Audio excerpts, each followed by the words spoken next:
How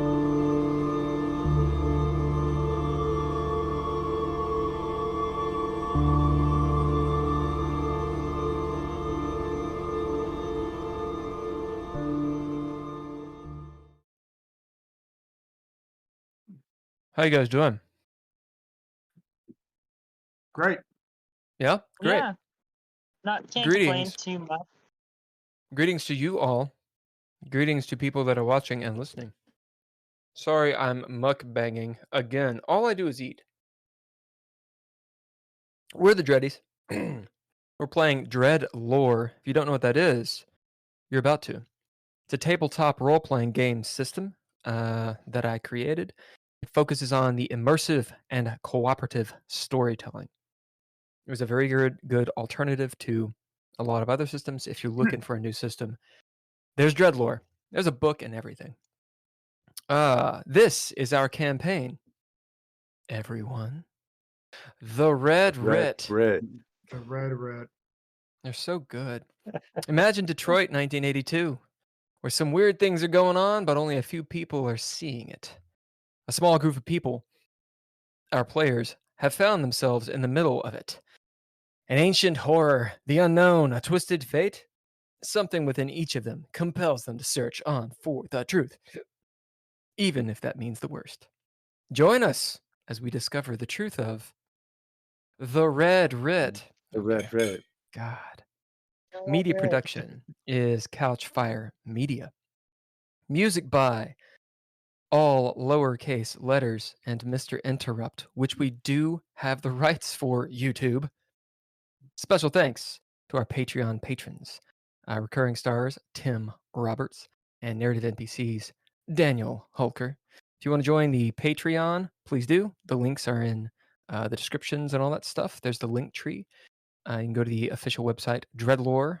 That's DreadLore.com. Drive through RPG. You can get the book, all kinds of stuff.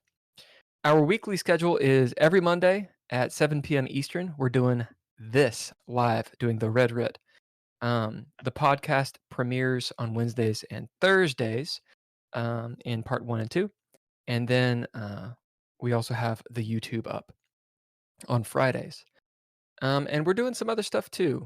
But we'll save that for the announcements. A little bit of a call to action. Please like and subscribe or follow. That helps us out a ton. If you're on the chat, just say that you're there. Say lurking, say something like that, because that helps us, the analytics. I think our goal right now, I don't have Twitch up. How many subscribers do we have? Somebody's looking. I don't know. It doesn't show us the amount. Doesn't show you? Really? Or not in what I think it shows me.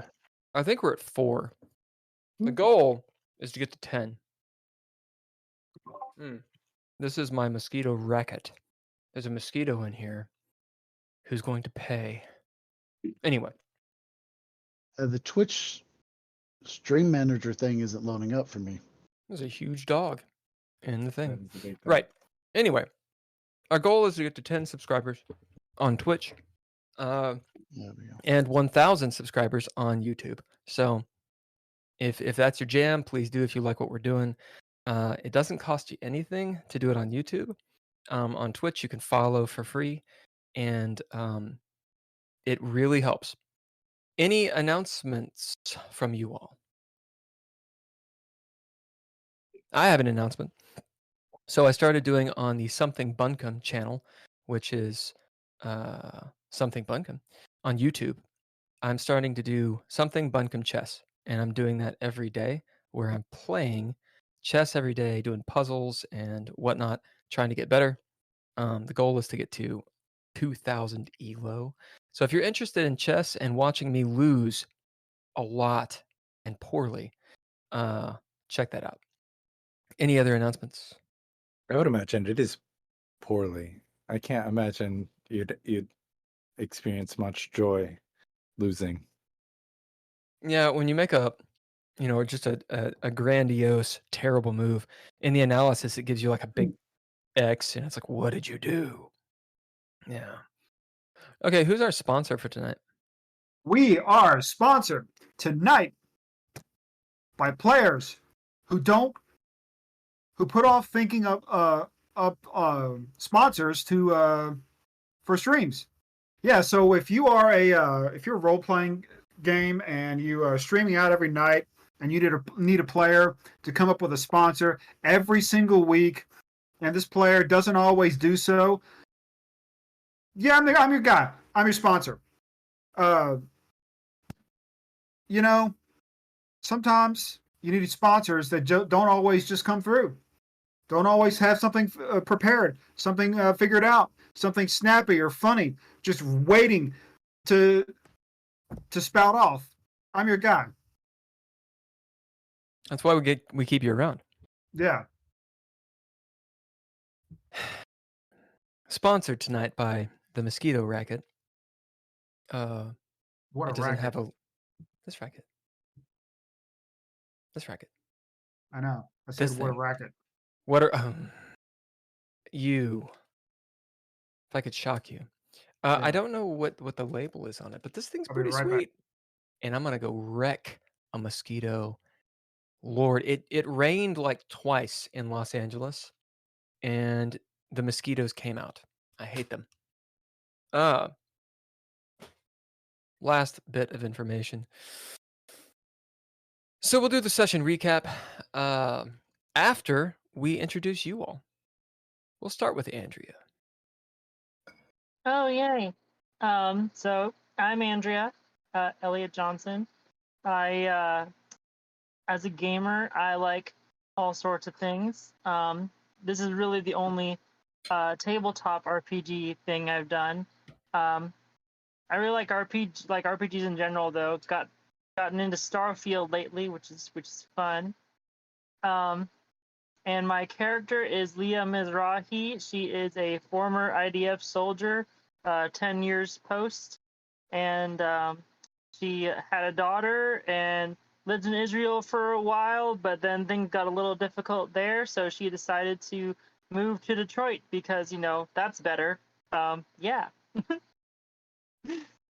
We'll go to Ken. My name is Ken. I am a relatively old school newbie at playing fantasy role play, tabletop role playing games. I have a history of being a creative menace to society, and I'm bringing that into this character Nord Zetterberg, who is a literal menace to society. If you're gonna judge by like the legality of things, and if you're really gonna nitpick on demeanor and the way things should work by the like system man, because they're all out to get you, but we're gonna expose them for the who they are, because they need exposure. And anyway, Nord is a journalist, and he likes to mutter to himself. He's also a bit of a conspiracy nut. Anyway, Simon. Yeah, I am Drizzle. I've been playing this one game consistently for 3 or 4 years, basically now. And it's only I've played a little one-offs and stuff like that, but this is the one that has stuck around. I'm playing Simon Vincent. He is a hard-boiled detective. Used to be a cop, but things went bad, and so he took early retirement and believes there's a rational excuse for everything that's going on. Yep. Holker. My name is Daniel, and I'll roleplay anything once. Yeah. So my character is Tony Czerniak. He is had an odd trajectory through life. At one point was an aspiring preacher, and that didn't go off. That didn't go so well. So Tony then left the aspiring priesthood and had to find another job and became a border guard. And so now he annoys Canadians and and it really thinks that there's something to all of this. Doesn't want to tell himself that all those years of schooling might not have been worthwhile, especially for the career that he's probably going to end up pursuing. So he's going to try and prove to himself that there's something out there, and that it might be related to what he learned in school, all those years of school. Yeah. Yeah. It's a very well-adjusted group. Who are you playing, Arbiter? Yeah, who am I playing? You guys tell me. Mariah. Who's she? That's She's his my kid? daughter. yeah. She's got some problems, but she's not a bad kid. She's smart. She knows how to pick a lock. Yeah. Yeah. She was taught well. And so that's one of your NPCs. You guys have anyone else with you? I feel like we just beat the crap out of somebody. Well, we have Annabelle with us Oh yeah, Yep. Annabelle. as well. Yep. Let's describe Annabelle really quick. She's a little vampire. I need No more of a soft description kid. for the people. Emo. She's a witch. She's a rich, young, spoiled, wannabe witch who's into green magic A friend of Mariah's. and sacrificing little birds. She's an emo kid before there were emo kids. Yeah, Indeed. 1982, baby. She's goth. goth.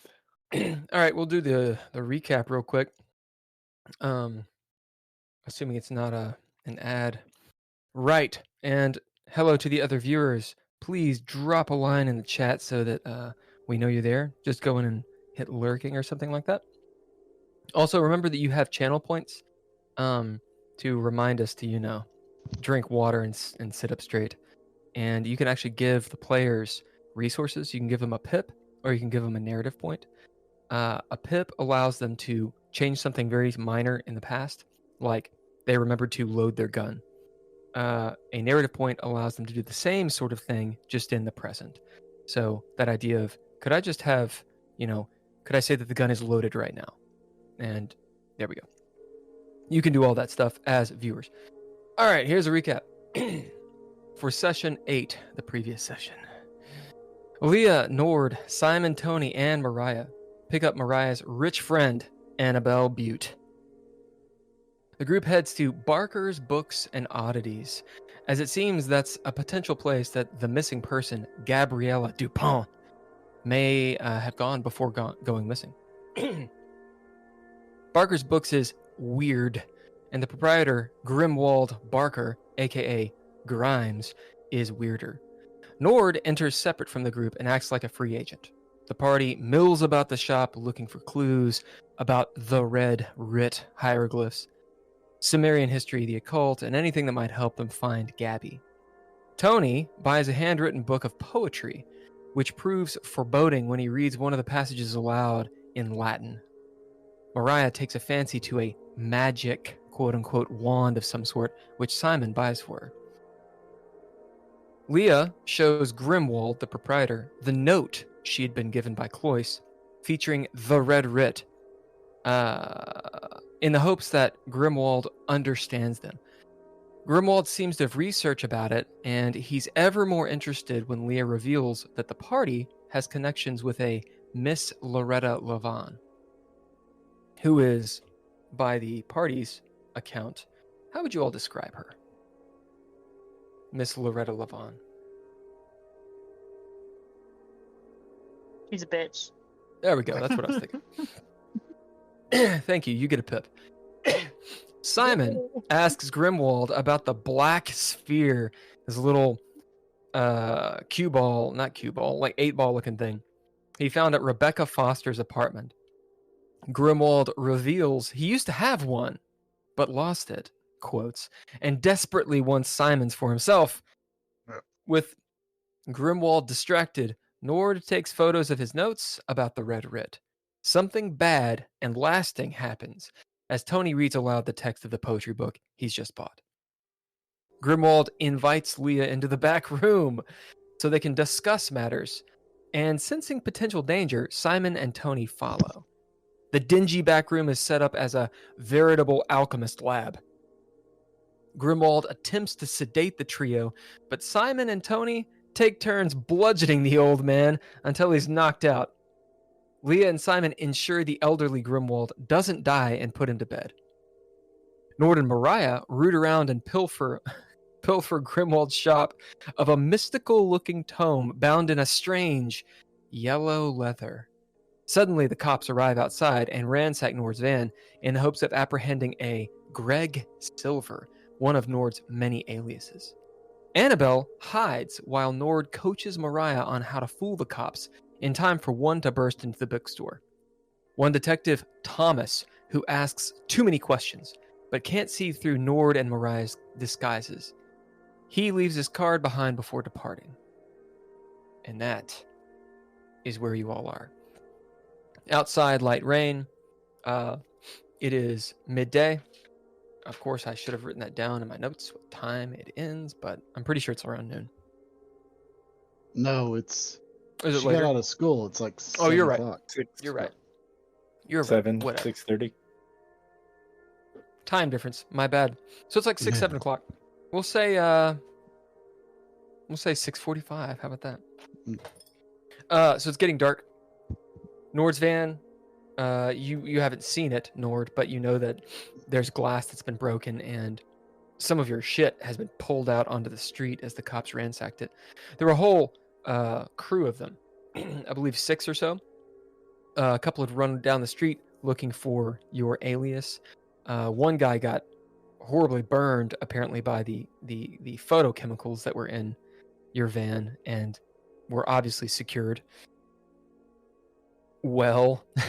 And then there was Detective Thomas, who'd come in, and yeah, so that's the scene. Grimwald is in the back, not only high as balls because he drank something, but also having been bludgeoned, he's he's taking a nap in his bed, and yeah, that's where you all are. You're all in the same room in the bookstore, the main area. Go you therefore. The action is on a you. What happened back there? Who's here with me? Yeah, I'm We here. all are. We Everyone. all are. Oh, everybody's here. Oh, cool. So the police are dismantling my van for some reason. I'm not happy about that. Well, I let's. They would stop.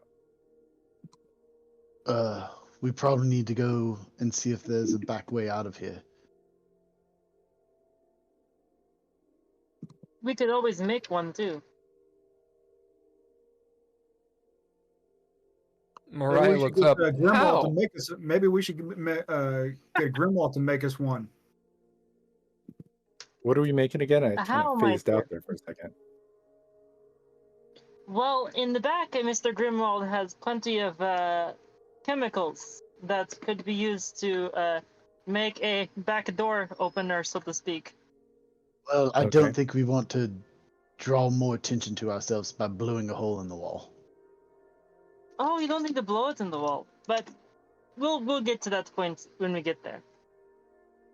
We should do something. The police believe that I am the owner and proprietor of this establishment, so I feel like, we're kind of safe in here. I bet if you guys wanted to take off, you could, but I think they're looking after one of my alter egos, so I don't think they're looking after any of you guys. But I don't know how I can join you with my van being in the state of it Well, let me Okay. ask you this: how alter is that ego that they're looking for? Oh, it's different. Like completely different. I'm me, this, upstanding shop owner. We'll call it Mark Worthington. Yeah, no. So, if anybody asked, my name is Mark. And I'm just playing the part of owning this little shop. So that this dude has a meth lab in the back, you're saying? Well, he has some sort of little alchemical laboratory. Huh. Anything as it maybe I should look at it. I know a little bit about chemicals. Really quick. Clearly. Nord, did you just make up Mark Worthington on the spot, or is this an alias you already had? I did. But I'm gonna No. I mean, obviously you just made it as Sure. you just made it up out of game. But do you want it to have been something that is an alias Mark, that you already I have? probably have a driver's license for Mark. Okay, so you And, need to spend a pip to do that. Oh. Well, I do And have that's a perfect use for a pip. I have a pip, so I can Yep. spend a pip. And yeah, I mean, Nord has a background in forgery, and Yep. so he definitely knows how to make a fake ID and create some papers. Sometimes you're in a different country and they start looking for you, and you want to leave the country, so there we go. Without a passport, you can't move a toe. Nope. All right. Yeah. So you hear Nord and kind of over there talking to you guys. Annabelle creeps out from behind one of the alcoves she had hidden behind.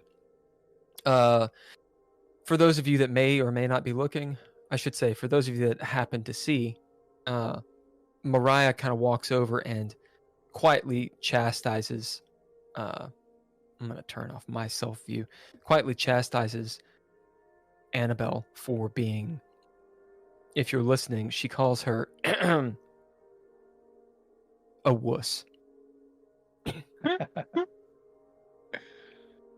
Nice.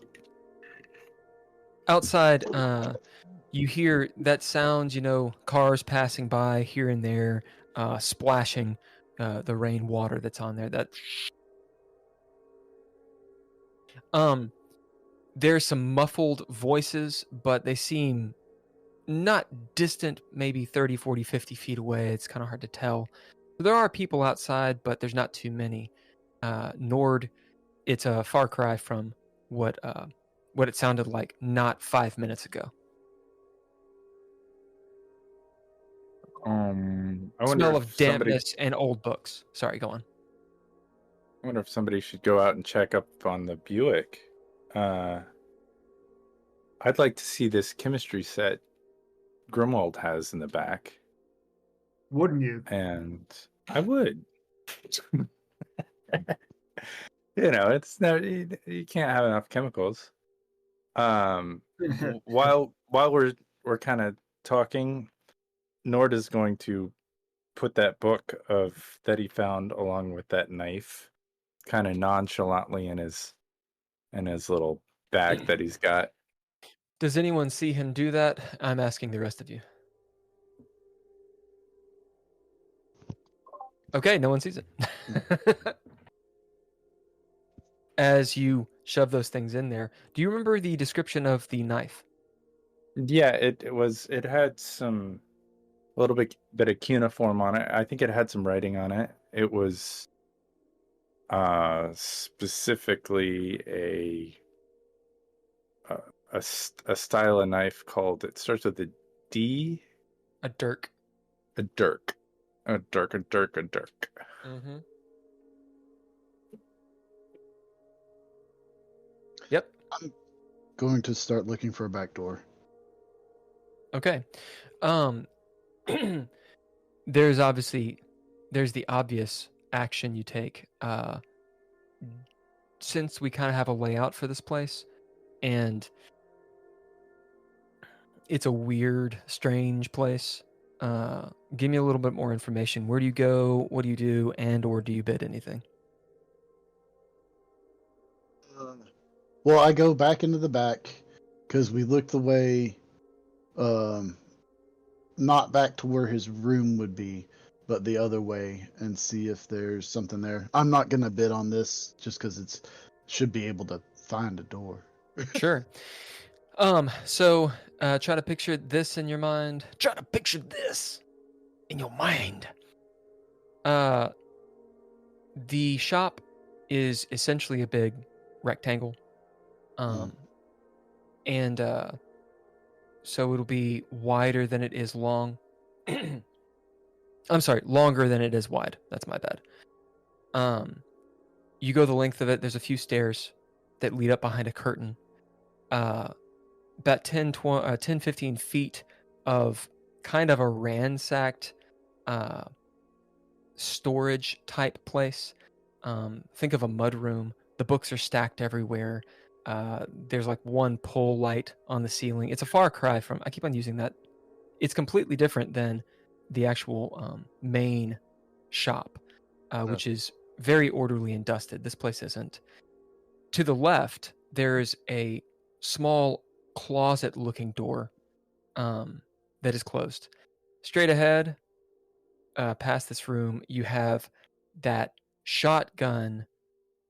Think of like a duplex-style kitchenette with a little dining room or dining place that's to the left where the alchemy set was. To the right, immediately is a small room, which was Grimwald's. Beyond that was a door with like the little shade pulled down, and it has several locks on it. So that's the setup. Where and how do you go? Okay, I'm gonna go to that door with the locks and stuff on it. Yep, you get to it. Obviously, you can unlock it very easily. We'll say roll a d12.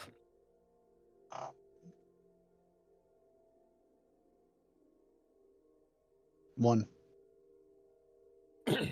Yeah, there's one lock on it. I lied. One lock. Damned mosquito. I'm gonna get it. Yeah. So you unlock the door and I guess open it up, right? Yeah, I'm gonna open it slowly and look out, see if there's anybody back here or that sort of stuff. As you motherfucker. I'm gonna get it. Language. Whatever. Fucking asshole. Yeah. As you open up that door, it's one of those. Why am I describing the door? Because I really want you to know what this door is like. It's made of wood. It's heavy. It's old. It's painted white, but it's got like the shoe marks on the bottom of it. This doesn't matter at all, but I'm describing it. Can you get a handle on that description? Oh my God, there's a handle on it, and it's been cast in bronze. It's a bronze handle. You got to steal this door. It's worth money. And what does this description hinge on? You getting a pip. All right. Did you set it up from the beginning, or was that ad-libbed? No, it's ad-libbed. Yeah, it was good. It's good. I hate you. Yeah. So you open up this amazing door, and note the door handle is in the shape. That's right. It's been cast in the shape of maybe what looks like a sea serpent of some sort. Yes. You open it up. Immediately, sound of rain, not falling from the sky, but falling from the gutters, that have been overloaded by all the rain. So it's splashing and such. It is a back alley in between all of these buildings in Jefferson Corridor, Detroit. Dark. I actually looked at my notes. It's 7:00 p.m. Puddles and such. It's one of those alleys that it leads directly straight shot, and there's a big dumpster back there. no obvious exit, but you do see that, if you follow this corridor or this alleyway that's completely enclosed on all sides, it goes off to the right. You would assume that that's maybe where the dump truck or whatever comes. Fuck. Continue. Yeah. I will head back up, and I'm like, guys, there's a back alley. We can go out this way. I don't know if it'll be safe to get to the Buick. We may try to flag down a cab or something to get out of here, because the cops will probably be there for a while. Or aren't you probably- like, don't you have like connections to the, some detective? I mean, Well, Could- that could you- was get him to Just- back off. Maybe he could come out and like say it's a part of some investigation that he's doing. I don't know. Can we bid this guy maybe and save my van from, because it's a decent vehicle. I know you don't actually- like it. It's a little shiny and stuff like that, but I mean, I've got a question. Will, can I use a pip to have still have that potion that the guy was gonna throw on the floor before we stopped him? Oh, I've got it. You've got it? Yeah. Okay. Well, then in that case, I'll just say, well, why don't we just give that little vial a toss out the window? yeah, I mean, I think that's something. I like that idea, but I'm sure that I'll have to repaint the van or change the plates or something and store it somewhere. But I got a lot of gear in there. It'd be a tough it's loss not for the worst me. thing in the world if we have to repaint your van, because then it won't be. Actually, what about this? Because obviously we don't want them coming and looking in the store, right? Well, why don't I we think take that- advantage I of the think we're back safe. alley? Why don't we take advantage of the back alley to sneak around the side and throw the little vial from somewhere else, so they don't, even if maybe some of them don't get caught in it, they don't associate that with coming from the store. What So if we? you- What if So you're What if we telling came- me that? Go ahead. I got an idea for a ruse. I just need a badge and a clipboard. I could say there's a gas leak and maybe subtly drop this vial in their position, and maybe they clear out the area and kind of But we don't scare want them. them to run away. We want them to just pass out, which is why it'd be better to just not warn them. Well, it'd be less people to try and convince of our ruse. Maybe. So you're telling me that you want to take this vial of something that is probably toxic and could kill them and use it against cops. No. The guy said it would just knock us out. Well, of He course was he could be also- lying. He was also high. No, he said it would paralyze us. Uh, So, Well, there is that. because if he paralyzes us, they will still see us take the van, and as soon as they become Hold If on. they Hold on. become I might unparalyzed. be able. Let me go back into the chemical lab. I do know how to make chloroform. Don't ask me why, but I could make this. We could do this. yeah, I think I'll follow Aaliyah into the chemical lab if she goes there, because I want to see this. These Yep. are just cops doing their job. Yeah, Well, I mean, that's I'm why not. we're I'm not. knocking them out. That's why I we're don't- knocking them out, so they won't. That we don't have to have any trouble with them. I think don't- we just sneak away. Yeah, I'm not a big fan of attacking police for kind of doing their jobs. I mean, I can walk the line of the law a little bit, but I feel like it does go against sort of attacking police. Seems like a bad idea. While you're saying all of this, I'm just going to remind everyone that I'm a border guard. Let's use Yeah. it. No.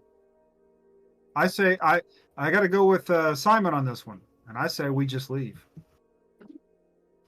We can deal with your That van. sounds really interesting. We can deal with your that van would put later. both of us out of our vehicles.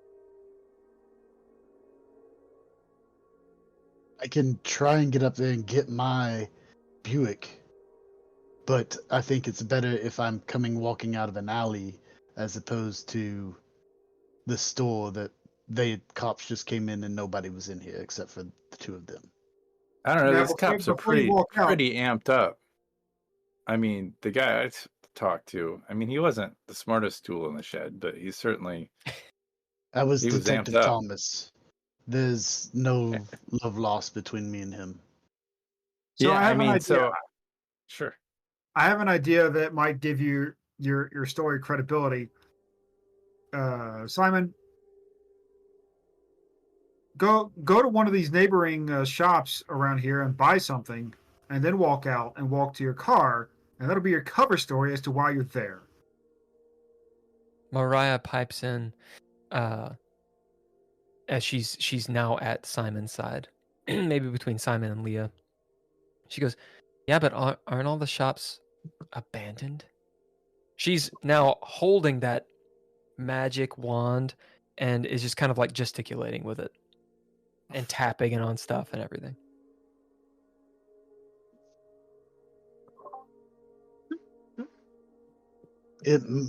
It might be better just to get a cab. All right. And we can come back to the vehicles later. Yeah, well, I feel like one of the vehicles isn't going to be here later. That would be my vehicle. Yeah, And I let's own a be little- honest. At the end of this is gonna have Nord have his vehicle impounded. Yeah, I mean, and then, breaking into the police station and,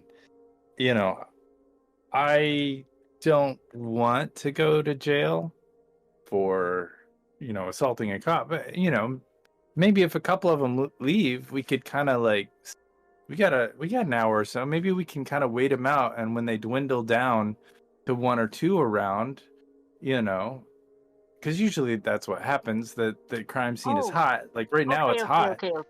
And then like in time, maybe. Since you don't like Simon, since you don't like the whole knocking them out thing, what about CS gas? I don't want to attack cops. That's not. I don't. We're not attacking them. We are just removing them from the situation temporarily. No, that is attacking cops.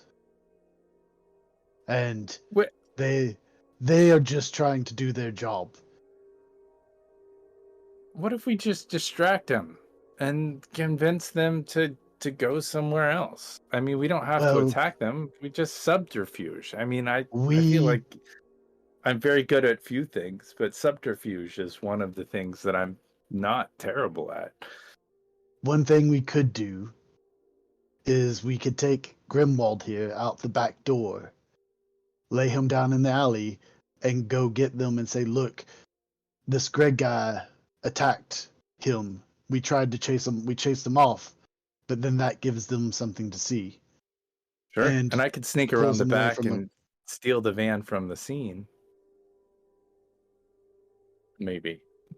Yeah. As long as there's some kind of way to convince them to like look the other way. I still would like to see what's going on in the kitchen. And like I said, right now it seems like it's hot out there. It's cooling down, but maybe we just give it 30 minutes. Maybe we give it about an hour, and those cops are going to get bored and take off. They're going to get a call and go somewhere else. We have to get Annabelle back. Hey, and that's not a bad idea. Rebecca. Simon. That's not a bad idea. Another call. We just look. Just make a phone call. Something bad's happening down the street. Yeah, they'll all run after that like crazy people. But I do want to check out. I found some stuff in this store. I think we should just do one quick search through whatever he's got going on back in the back there and make sure that he's not calling the police. For one, I don't know what you've done to him, but you know. I know I'm what gonna say I've that done. I'm gonna say that you all are standing in the that sort of interim place where there's the closet door looking thing, and then all the books standing up. So you're in between the main store and the back room of the kitchen. That's where everybody is right now. Oh, nice. Do I see the kitchen? Can I bid something to take a look through the kitchen? You can just go into the kitchen and take a look. Yeah. Can I bid apothecary to like see what the fuck he's doing? Yeah, sure. Yeah, Nord, you go into the back and start looking around, rooting around, looking at the beakers and such. None of it, or very, very little of it, is labeled. That's actually in the beakers and all the tubes and whatnot, although they're different colors. You see there's the hood. The hood is on, letting the gas out on the top. So it looks like he's concocting something. Just first glance, I mean, he could be making beer, right? Or like alcohol doing this. But the different colors, that's strange. So maybe you look through some of the cabinets, and you find all manner of common alchemical materials, and a few that you haven't heard of. They have names that are not scientific names. So it's almost like going into like a TCM, like traditional Chinese medicine shop. It'll be like blue lotus root extract, stuff like that. Yeah. And by and large, it's that kind of stuff. Yeah. Do I see anything that, might have a street value, or, that Nord would be specifically inclined to have or possess? Well, I can't answer the second question, but I can answer the first. Why don't you roll me a D12? D12. So many numbers. That's an 8. Good. So as you're doing that, what is everybody else doing? Leah will have gone with him just to, I don't know, just because she's kind of put out and she just wants to play around with chemicals at this point. To chaperone. Yeah, so Yeah. Simon, Nord, you notice that Leah is just sort of always right next to you. Every time you turn, she kind of like, you bump into her and she's kind of looking over your shoulder. She just seemed generally agitated. What are the rest of you doing? Because it's going to take a few minutes for Nord to get his bearings. I'm gonna walk back in and see if Grimwald is somehow back at the helm. No, he's lying on his back on his bed. The TV is still going. It's blipping. And in that static that you guys have seen before, the sound is off. This room looks like a severe bachelor pad. So I won't describe it too much, but it's not sloppy, but he doesn't bring people back here. It smells like feet and like he hasn't changed the bed sheets ever. Yeah. The idea has not occurred to him. No. There's various reading materials. Yeah, it's kind of like his little man cave. You see a DreadLore book off to the side, that kind of stuff. You see his little MP3 player. It's playing all lowercase letters on it, still kind of going. They don't have MP3s then. MP2. He's got what is it? Not a tape deck. What do they have? Did they have Walkmans? They had transistor radios. They had record players. Did they not have in Europe it's the predecessor to the CD. It's the thing that didn't take off here, but it took off there.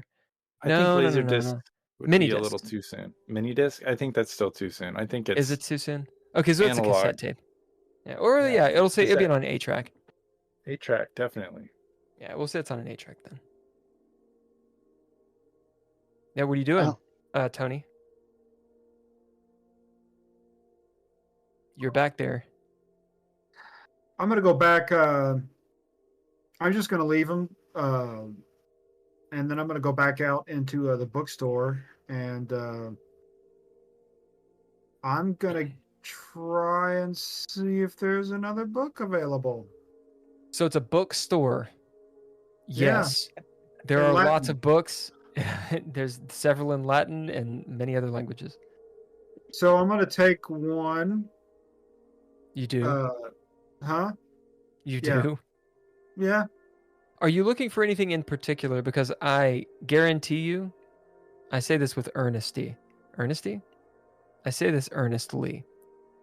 I did not write out all the books in this bookstore. Yeah. So what do you do? Okay. Here's what I'm looking for. I'm looking for something in Latin. Check. That looks like it could be related to the occult. Check. Lots of stuff. Yeah, and I'm going to find one that looks the most interesting, like the most effort was put into, say, the hardback cover. Something that I can still actually carry. And I'm just going to take this because I figure while stealing is probably frowned upon, so is what I did earlier, way more. Okay. And then I'm going to go back and meet up with everyone else. You will get...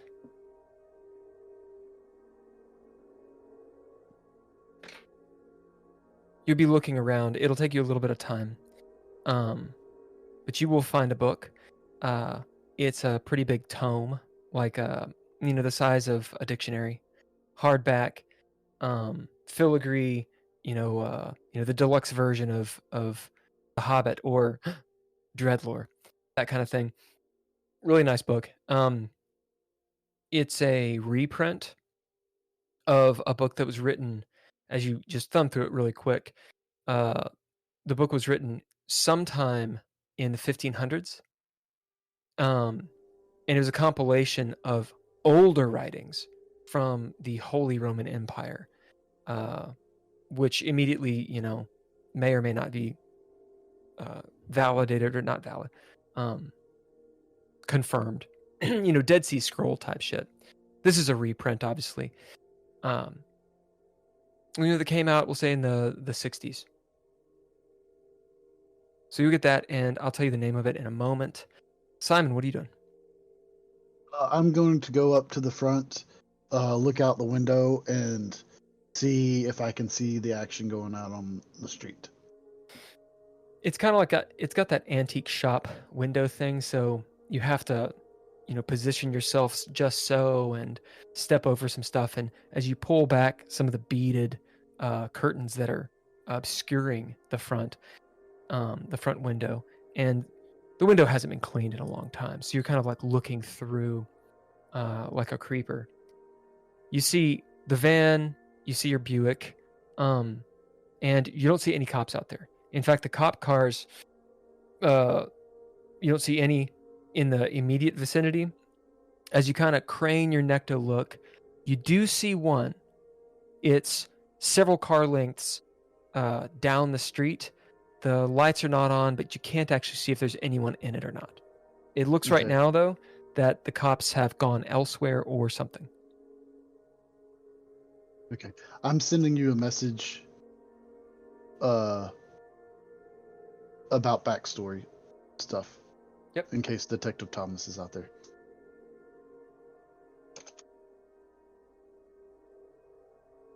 Looking for chemicals that could hurt people, or that I could When you do. When you get 3 experience, you can put those into one advancement, right? 3 experience, you cash it in, and that is an advancement. Okay. Yes. And if it goes over, then you get that XP over. So you can't have 5 Question, XP. Also, Yeah. Gotcha. when you do advancements, can an advancement be a new like a different background as well? No, you can't get backgrounds. You can, but it has to be after the adventure. So I see. not necessarily when the campaign ends, but it's got to be a very seminal moment in the story, because backgrounds are chronological to everyone's character. Also, backgrounds Fair enough. directly give you more breadth, so you can't increase backgrounds or your aspects until the campaign or the adventure is over. Okay, Like those gotcha. don't increase Because until I later. kind of the only reason I ask is because I kind of have this, just based on how my character is going, I kind of feel like maybe just being a regular soldier wasn't as much as what Leah did in actuality. Mm. I'm kind of like I'm kind of feeling like she might have gone into the Mossad at some point, but she didn't, talk about it. Yeah, we can work on it. They would be Okay. just switching around. Like, honestly, it's a little just a bit of flavor text. Fair enough. You would change that background from soldier to whatever it would be. So mechanically, you'd be the same thing, and then I would start building your traits to that, right? You can Okay. switch out a couple traits, or just start building your traits toward that, and it makes sense that way. So Okay, so use those advancements to build traits towards that. yeah. Gotcha. And abilities and such. And if you want to switch out, like, instead of soldier, it being a word that makes more sense, then that's fine. Okay. Cool. If Go it on. looks like the coast is clear, there's one cop car still out there. I can't see if there's somebody in it or not. Me and Mariah and Annabelle can walk out. I'll get a bag, put those 2 masks that I bought in it, and we can walk out like we just made purchases. What's up, Low Gotham? And see if we get stopped or anything. If you guys want to then follow after. As long as You we all, don't. those of you that are in the bookstore, Simon, are you still in the bookstore part, or did you go back to talk I to? would have gone back, yeah. Okay. As you walk past, Mariah's just following you around. Yeah. Annabelle's out front, with Tony. Tony, you pick up a book. This book is called, I needed to look it up, Liber Daemonum Antiquorum, which means Book of Demons of Old. Mm. Simon, you're coming back as you're noting that Nord and Leah are looking through these alchemical bits and pieces. In just a sentence or two, I want both of you to describe to Simon, what do they see you doing with this stuff? And we'll start with Nord. Nord is kind of smelling and tasting and like not maybe not completely touching, but he did bid, he's an apothecary and he's an addict, and so like He's doing this. he knows what's going on. Yeah, he can kind of get a sense of if something is caustic or deadly or poisonous, because he has a kind of a background and trying to figure this stuff out, and trying to do some of these chemicals probably, or just and developing new and interesting techniques to develop film, or he's just a novelty. He's an alchemist. He likes chemicals.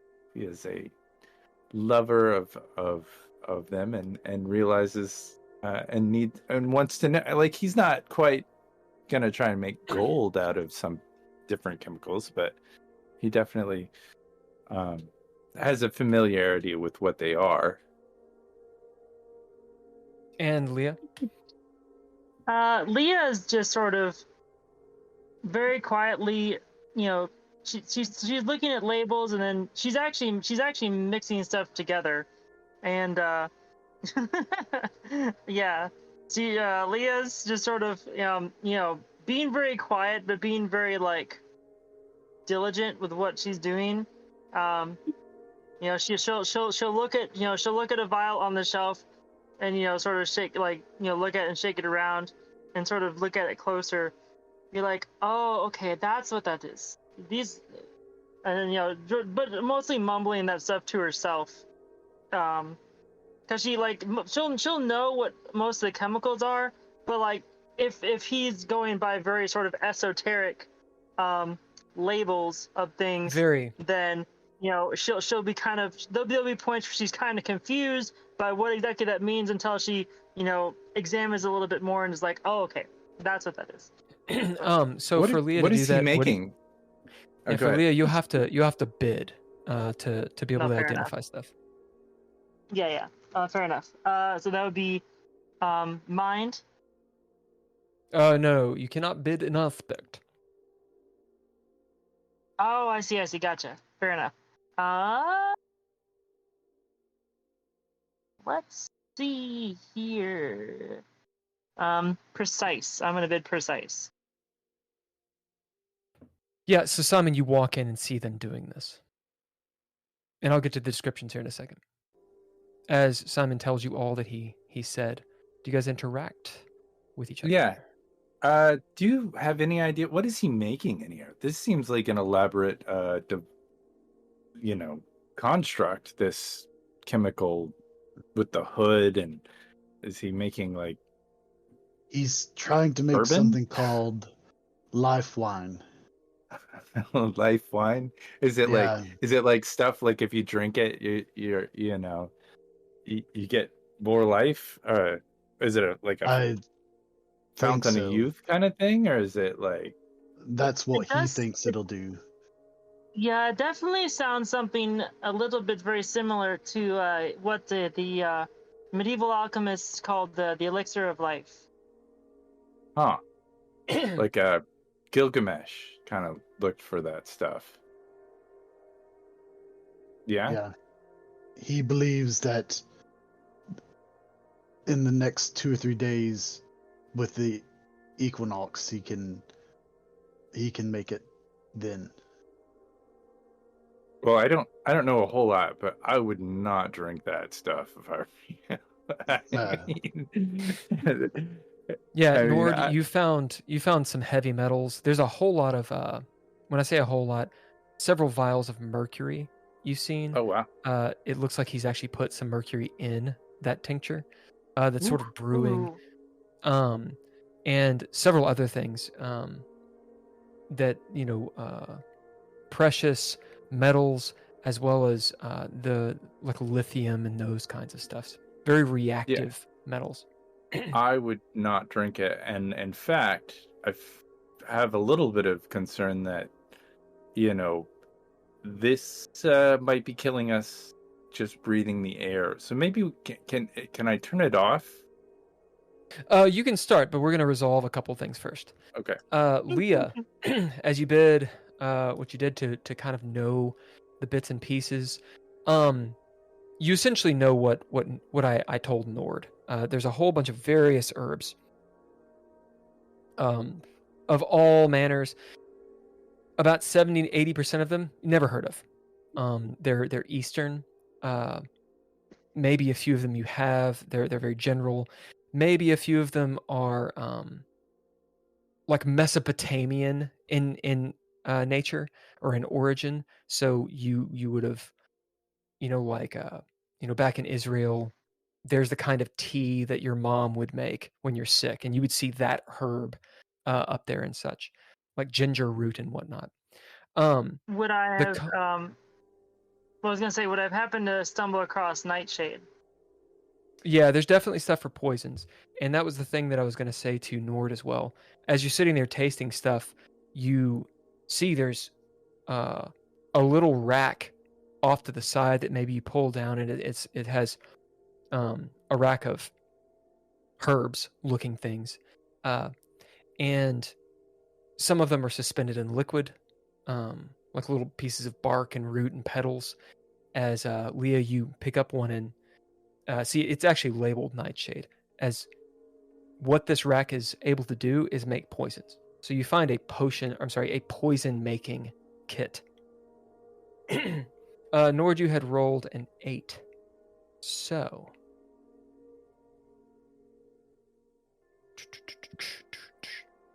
you see 2 poisons you actually recognize immediately. You recognize the names, maybe from a cult, maybe from... You tell me how you know about it. One is called Widow's Wrath. It is a toxin. The other one is called Forget Me Lot, which is also a toxin. So it's sort of like a roofie thing? Kinda. So everybody knows these are in the DreadLore core book. Ooh.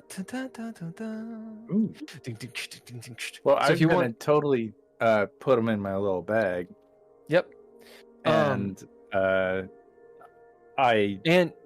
you find those 2 vials that are actually made, and then there's this little rack, and it's a poison / toxin making kit. It'll have 8 uses, so you can make various poisons and toxins using this, and there are 2 toxins with it as well, which I just described. For the description and the stats, break out your DreadLore book and look them up. They're on page 304. Nice. So you too, Will Gotham, I know you got a book. I'll tell you a little bit about them. Widow's Wrath it causes pain, blemishes, and it's also an aphrodisiac. Ooh. It's harvested from a plant of the same name called Widow's Wrath, and it's sort of flowering type thing. Right. Forget Me Lot causes sort of a foggy memory or a sense of euphoria, and you have to ingest it. Both of them you technically have to ingest. Yeah, okay. Like put it in a drink. Something like that, yeah. Roofie somebody. Leah will grab the vial of the Nightshade. I'm presuming there's a mortar and pestle in here, right? Yeah. So Leah will take it over to the mortar and pestle and sort of set it down. And then, are there like any empty vials around? Yep. Okay. So Leah will go over and grab one of those, and then put the Nightshade, I'm guessing it's just raw, into the mortar and pestle, and start very carefully grinding it up. Okay. Simon, you're standing there seeing these 2 start going to town, either pilfering or making shit. Nord is maybe standing there quietly looking up at the vent as he's talked about the gas that's potentially in here. The action is on all of you, and then we're going to move over to Tony. I'm going to... I think I'm going to go ahead and take the girls and try to get to the car. Tony, if you want to watch out the door and see if I get stopped or anything, and if I don't, then you guys can come on out as well. Especially if Nord says that the gas in here may be harmful, I want to get the 2 girls out of here. Moraz this gas is he kind of puts definitely not good. He's gonna kill himself in a couple of days if he drinks this. Yeah, elixir of death. You look over, Mariah has her shirt over her nose. Leah will look over and is like, "That's really a problem, though. He was getting ready to screw us over." Yeah, well, this guy's bad news. We should probably go. And it sounds like the cops are out, you know. Is there anything that would strip paint? Yeah, you find some paint stripper. Yeah. I'll just grab that too. There's household bits and pieces. So there's Clorox, there's ammonia, there's some gasoline over underneath the little tiny sink. There's some ether. There's some what do you call it? Turpentine. Yeah. Just general Is things. there paint? Yeah. All right. I might grab some paint and maybe a couple of brushes and Yeah, you notice under that sink, all the bits and pieces. He's one of those guys that puts the garbage can under the sink. Weird. Anyway, you guys all do that, don't you? No? where else are you supposed to put it? I mean, off I to don't the wanna... side, man, where people can see it. you gotta search for that Gotta stuff. search for that shit. But yeah, you notice that there's a couple not barrels, buckets of paint that have been used. One is, as you pull it out, trying to get stuff out, and you get the brushes. One is fire engine red. Oh, well, that could work. I feel like I'm going for a quick and dirty new paint job on my van to get the cops off of it. So whatever seems like it will spread the fastest. Tell me, And- or roll me a d4. We'll see how many paint cans you have of fire engine red. We're gonna go with, I have 1. Okay, there's one full one, which is gonna give you a very thin coat. Yeah, well, that's true. But if I mix it with mud, or just whatever else that I find around, All right. you said more as an adhesive. Maybe mix it with some turpentine. We'll cross that bridge when we get there. Yeah, Tony, no, it seems like this is just prepping. Tony, you're out front. What are you doing? So I've got the book. Yep. Right. I'm not really doing much. I'm can I see the cops that are searching the van? Nope. Or were? As you maybe look out the window, you see what Simon reported. And about that time, Simon, we'll say that you're coming out with Mariah and Annabelle standing over the window as well with Tony. And I will grab the 2 masks that I bought off the wall. And Okay. if there's a bag, get a bag and put them in it. Yeah, sure. Yeah, because he should have shop bags. So, He's got bags. It's the 80s. Big old paper bags.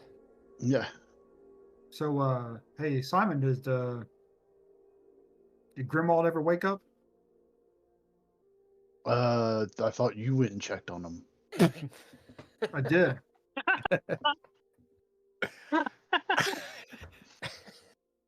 Then I don't know. I didn't go check on him. Good. I mean, it is All what right. it is. And I go out. Come, girls. Let's go out. Annabelle looks like she really wants to get out of here. She looks upset and anxious. Mariah looks like she's having fun. As you open up the door, walk outside, quiet street. Every so often on the main street, you see cars go, typical of the Jefferson corridor. Thunder overhead, distant. Rain has stopped. It's properly nighttime now. 7:30. The street lights are on. Puddles everywhere. You see Nord's van. It actually doesn't look that bad, but you do see all those clothes he lifted from Pandora's closet in the gutter. It's like they've just been pulled out of the back, and there's some glass from the back window being broken. His little photo stand is toppled over behind it as well, and those chemicals are spilled out. 60, 70 feet away, you see that cop car. It's not underneath a street lamp. It's just sort of in the darkness. You see its outline, and there's no one, it seems, on the street. There are a couple shops down one of the other side alleys that look like their lights are on. Looks like maybe a bar. Maybe you can hear some of the music going. And there'll be like a hot dog stand next to it. But it's 200-300 feet away. Other than that, everything's closed or boarded up. Okay. So, girls, go ahead and get in the car. I'm gonna put this in the trunk and tell them that it's clear. And so I open the trunk and put the masks back there. You do? And then I'll go back. Guys, the coast is clear. There's a cop car out here, but I don't know if there's anybody in it. Nobody said anything to me, and nobody's made a move. So we should, if you want to come out and get your stuff, and we can get Annabelle back to her house.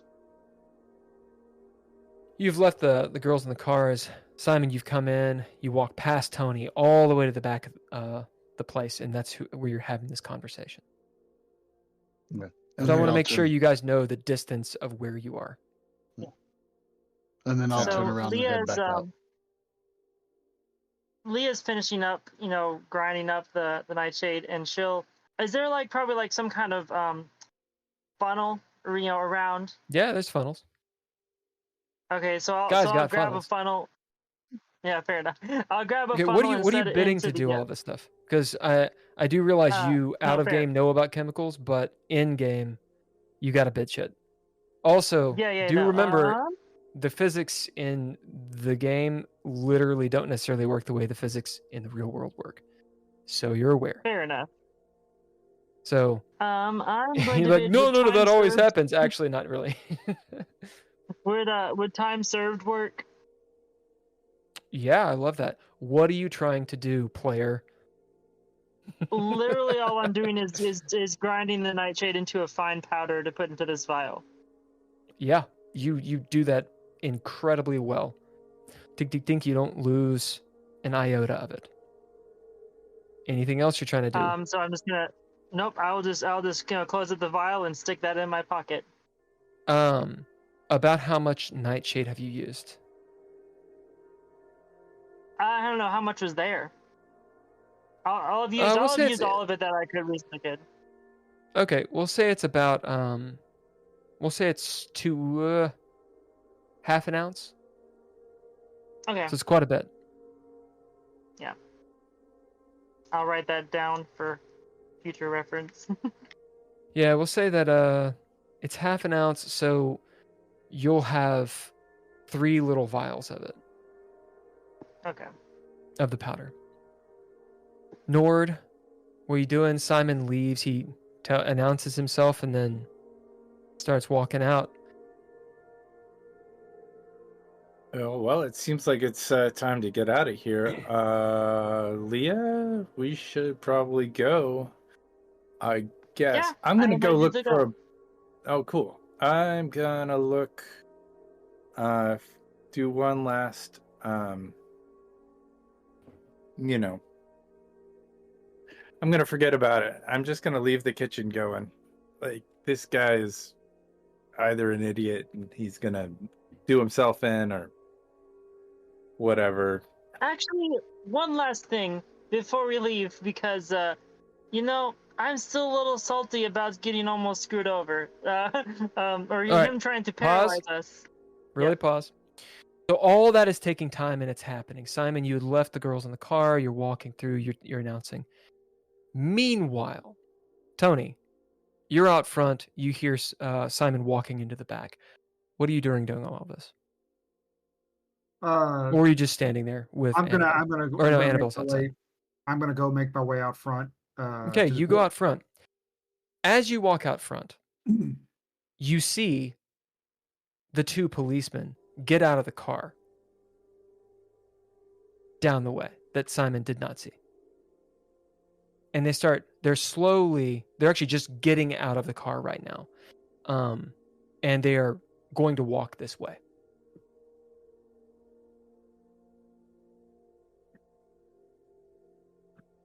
So I see that.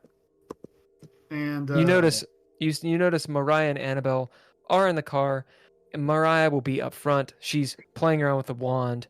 Annabelle's just kind of sitting there. So we'll say that she's got her diary out and she's looking at it, maybe writing. I'm gonna go back in. I'm gonna step back in, and I'm gonna say pretty loudly, Simon, get the hell out here now, right now. Simon, you're turning around as you've just told Nord and Leah what you did, as you hear Tony yell. So this is what matters, where you guys are, when it happens, and why I'm stopping you. Yep, that's what happens. Okay. Tony, say it to Simon. Simon, get the hell out here right now. The cops are still here. Okay, they were in their car. Okay, I'll come out. And so I head out. I head towards the door. do. I'll jot across the. I'll run across the store and then stop and then walk out like nothing. Then casually. Fun. Yeah, as you casually walk out, maybe Tony's behind you. By this point, not too much time has passed. You hear the last cop shut the door, and they're still 60 feet away. So they're 60, 70 feet away. They haven't really moved, but they're coming this way.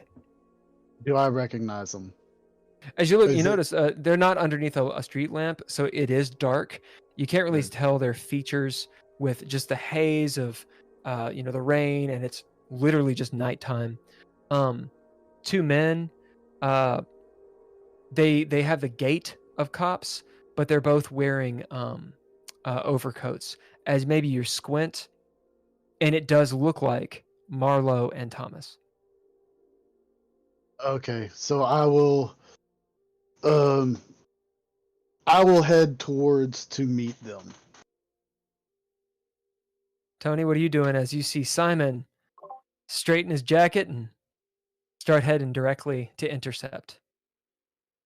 I'm just gonna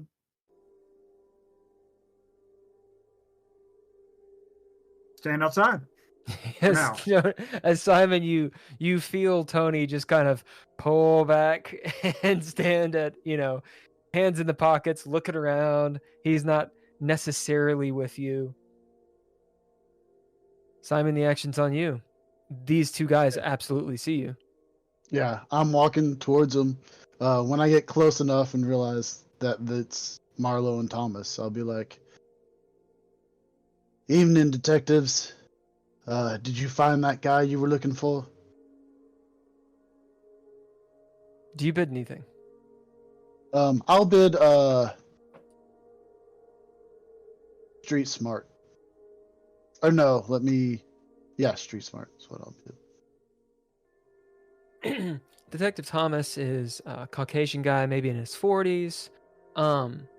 You know that he's impatient. And a little bit superstitious. Detective Marlowe is African American. He looks like he's maybe in his 30s. He's a little bit more shrewd, more of the thinker of the group. So if you have a good cop, bad cop, Marlowe would be more inclined to do the good cop. Right. As it is, in fact, Marlowe who speaks to you. Thomas, you see him grit his teeth and then quickly hide it as Marlowe says, "Evening, Vincent. Yeah, it's a nice night outside. At least the rain stopped for a bit. You doing some late night shopping?" Yeah, I was hired to watch over this Leah lady and her kid and her friend. I'm just kind of driving them around. Shit gig, but it pays okay. Marlowe's eyebrow arches when you say Leah's name. He doesn't have any affect other than that. Thomas goes, "I didn't know you could read." I didn't. I just bought books. They both kind of chuckle. Marlowe says, "Yeah, it is a shit job, isn't it? You don't know who owns that van, do you?" I heard Thomas say it was a Greg Silver. They kind of look at each other. And nod. Yeah, well. Who are the girls? It's the one's Leah's daughter and her friend.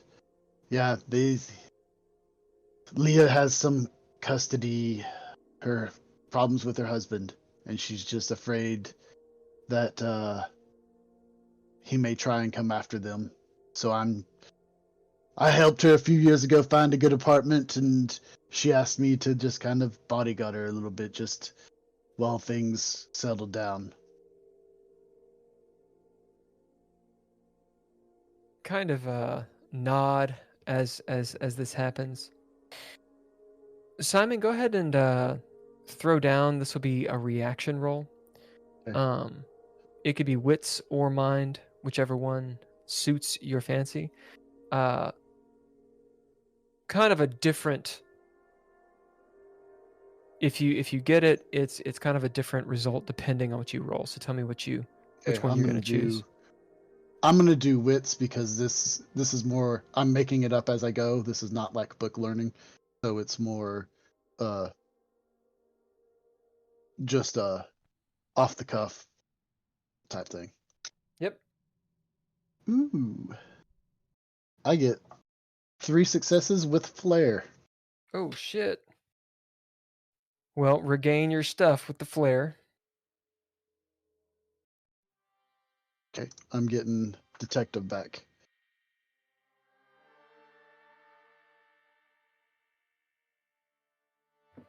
With 3 successes, so the threshold was 1, so you get a narrative point because you beat it by 2. There is something off about these two. One, you note that they're both wearing, they have the trench coats, maybe the raincoats over top, or probably for the rain. They're buttoned up, but you can see their cop uniforms underneath. One, you notice that they're not wearing gloves,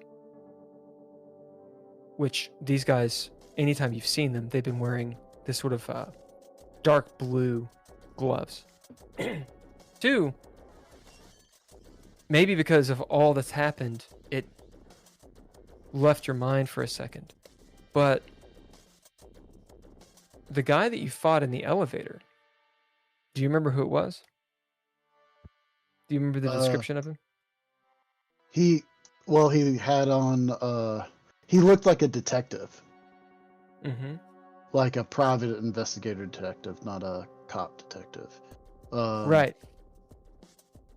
Yeah, he had on a long trench coat, but I don't remember like a physical description, if that's what you're asking.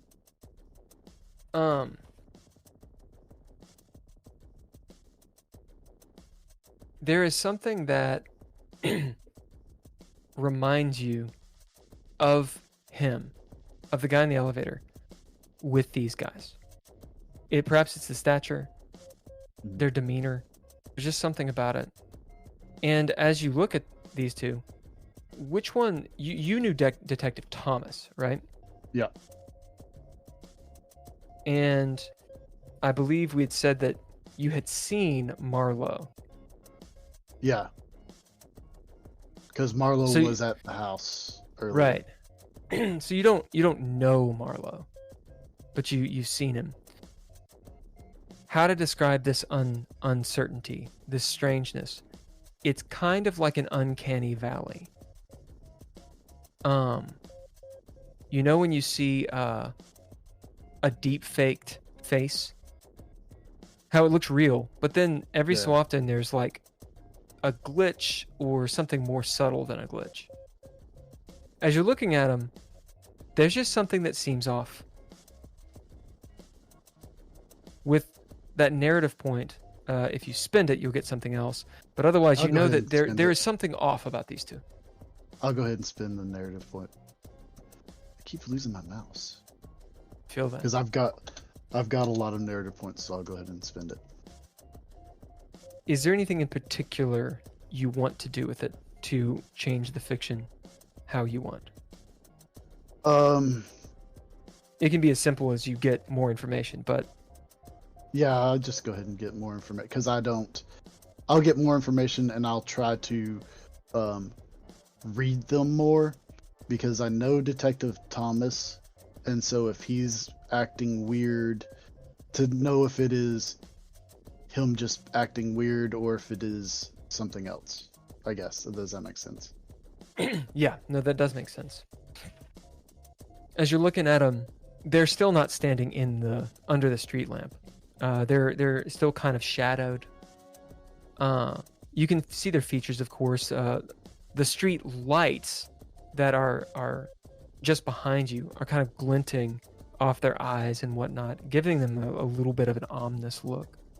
You notice that their hands are not covered with those gloves, but they're folding their hands and kind of moving their hands almost like this, rubbing their hands together.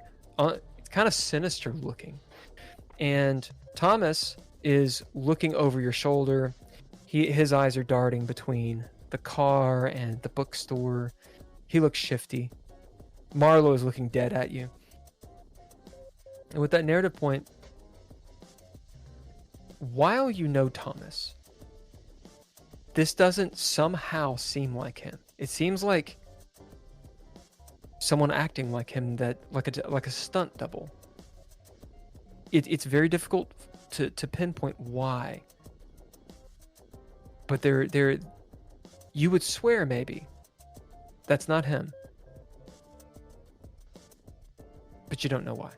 Marlowe reminds you, maybe in your mind's eye, it's that fight in the elevator. It reminds you of Marlowe. It's like when you have a fight with someone and then you see him later and it's not resolved, and you have that underlying, like the reptilian part of your brain has that tension. There's a threat coming from Marlowe. What you get mechanically is there is something wrong, there's something off. These two are not who they say they are. But you can't pinpoint exactly why. You kind of got to figure out that. Also, if I told you why, Simon wouldn't believe it. Okay. So, I guess you didn't catch the guy then. Thomas looks over. What guy? The Greg Silver guy. Oh, yeah, him. No, I haven't caught him yet. Okay. Marlowe's just sort of staring at you still. Well, I'm gonna go back in and get Leah, and we'll be on our way. Gotta get the kids back get her friend back to her house and get the kids, drop them back off at theirs. So. You want an escort? Marlowe says. Nah, it's, like I said, shit job, but pays well. I think I can handle it. He nods. Sounds Good luck good. finding the guy. Yeah. You too. Babysitting. Thomas kind of like chuckles a little bit. And they turn around. stand there awkwardly. Thomas is and start to looking walk at back. Tony. What? I'll turn around and start to walk back. As you walk back, it's like you turn your back on these two and you can't help your mind, or you have to work against your mind from trying to not, what am I trying to say? Yeah, I'm suspicious and I'm leery, so I'm trying to not. Look back. Right, yeah. I'm trying to be casual and not show suspicion. Right. Tony, as you see all this kind of go down, you hear him talking in low tones. They watch you and Simon awkwardly almost motionless, save for wringing their hands. Almost the entire time Simon's walking back. Until finally, when he gets up to you, first Thomas and then Marla go back to the car and get in. Tony, there's something off with them. Something's not right. I don't know if they are a part of this, but something's not right. Yeah. Do they look? I mean, are they cops? They're cops, but they're not acting right. As in, they're off mentally? No, as in they may be in on this. They could be dirty. In on what? What we're doing? Well, this whole, because didn't they say that some of the cops were involved in this whole trafficking ring or whatever? They could be a part of it.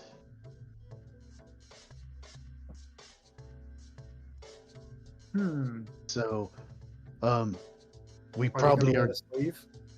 Well, they're gonna let me leave.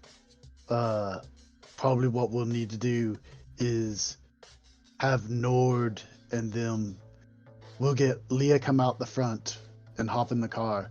You and Nord go out the back. I'll come around the alley, and you guys can get in. It's gonna be a tight squeeze, all of us in this Buick, but we're probably gonna have to leave his car here.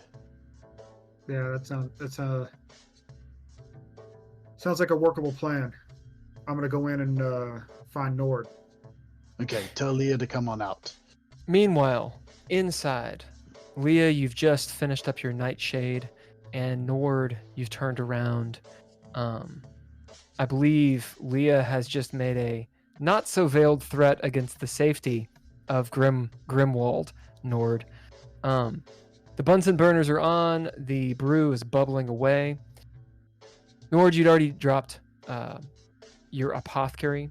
As you know, so long as this stuff is not knocked over, it's not going to burn the place down. Like, it's not particularly safe to have an open flame, but it is set up in such a way that it looks like Grimwald does know what he's doing.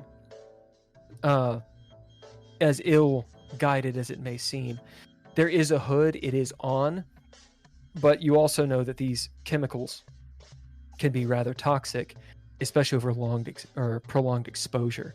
And other than the hood, there's no ventilation. The other danger would be the stuff exploding. Yeah, I'm just gonna turn it off. Okay, how are you gonna go about that, and what do you bid? Or we well, can stick with apothecary if you want, actually, and you can just throw down. Yeah, I think he's an apothecary. But if you want, I can bid hardened, which is my period of life. I've lived this long to know that this is wrong, and it just needs to be turned off. Like, if he's gonna start with his weird chemical again, and this ruins his weird, toxic, crazy shit, I feel like fine. All right. So, because you're choosing to bid another trait, I'm going to lower the threshold on this by 2. So the threshold is 2 instead of 4. Okay. So, go ahead and throw down. It's a mind. I'm gonna say this is mind. Yeah. Yeah. Because you're kind of defusing a bomb. Meanwhile, Leah, you see Nord dicking around with the elixir setup. What are you doing? Leah will leave that room and start heading towards the front of the store. Oh, so you don't go into Grimwald's room? No. Well, I'll at the very least check and make sure, see if he's still out of it. So when you go in there, Nord is doing this. Oh, and go in his bedroom? Yeah. Oh, he's in his bedroom. Yeah, he's laying down on his bed. That's where you guys put him. No. You said Nord was okay. Never. But yeah, he's still out of it. Yeah, Grimwald is in his room in his bed, and in the kitchen is Nord doing what he's doing. Okay. So you go check on after him. I Do you check bid him- anything, or are you doing anything specific in here? No, I'm just looking at him to make sure he's not up and about or anything. He's definitely not. He sort of groans. You see the knot on the front of his head. You guys bandaged it up and stuff, but yeah, like there's a little bit of, you see it's a little bit wet with some lymph, where Tony just clubbed him with a flashlight. As you're in here, maybe like over near his bed, you see that he's got a closet. There's some shoe boxes and stuff. There's a bunch of stuff in here. None of it's been touched. The TV's doing its stuff. Are you going to do anything else? Are you going to try to literally check on him? That would require a bid, or you can just see he's not standing. He's kind of in Actually, and out of consciousness. Now that I'm in here, I will go ahead and bid. Let's see here. I'm going to bid Hardened to basically have a look around and see if anything jumps out at me as being potentially interesting or useful. All right, go ahead and throw down. We'll see Okay. how much you find. This will be determined Would by... that be... What I would say that it's be, you wits. think? That's its wits. Okay. Or mind, because if you know where people hide stuff, that would work too. Wits would be like you happen to notice things. Mind would be you look in specific places. I'm gonna say it'd probably be mind, only because Leah, given her background, would probably have like a procedure of searching through things. Yep. Okay, so that would be one success. As you're looking around, you see Grimwald and whatnot, and everyone puts something in their nightstand drawer. It's like the junk drawer for everybody. He probably has something in there that's of use. As you open up the drawer, you see, in fact, a whole bunch of like bazooka bubblegum wrappers and stuff, and Jolly Rangers, and just a serious sweet tooth this guy has. Maybe you jostle the drawer around, and you see there's a gun in here. It'll be a revolver. Looks like a snub nose revolver. And there's loose bullets in it. Cursory glance, it looks like the bullets have something etched on them.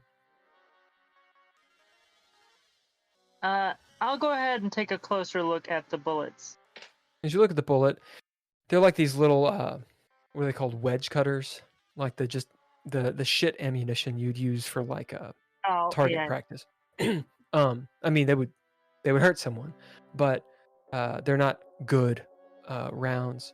And rather rudimentarily, if that's a word, it's pretty clear that someone, perhaps Grimwald himself, has etched little Nordic-looking runes into them, and maybe put wax or something, filled them with wax, or maybe grease. It's kind of hard to tell. Interesting. Leah will go ahead and grab up the spare ammunition, and actually she will she won't take the pistol, but she will, is it one of those ones with like the flip open cylinders, or is it one of the ones you put them in one at a time? We'll say it's a revolver, so yeah, you flip open the little wheel. Okay. So in that case, I'll unlock it, flip open the wheel, and just sort of dump all the rounds into my hand, and just stick them all. I'll close it back up and set it back where I found it, but stick all the ammunition in my pocket. Actually, when I do that and I look, do they all have those same kind of etchings on them? Yep. Okay. So this revolver holds 4 rounds. Actually, fuck that. It'll be 6. Does a snub nose have 4 or 6? typically. See, It could you have don't see anything. many. Yeah, you'd probably it'd either be a 5 or 6. You really don't see many 4-round Yeah, it does revolvers seem weird. typically. Yeah, so we'll say it's 6. And if you grab all the loose stuff, why don't we roll D12 and see how many there are? Okay. D12. Do I have a D12? I do. Here we go. That's a leaner, so we're gonna try it again. So 10. Okay. So you get 16 rounds. And how should I write them down? Just like strange rounds or something? I would say rune covered. They are specifically Nordic runes.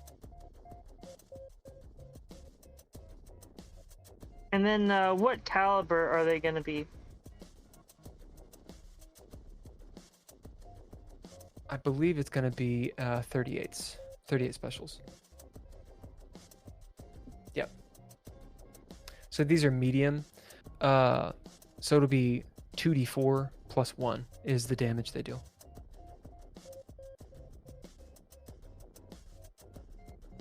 Gotcha. All right.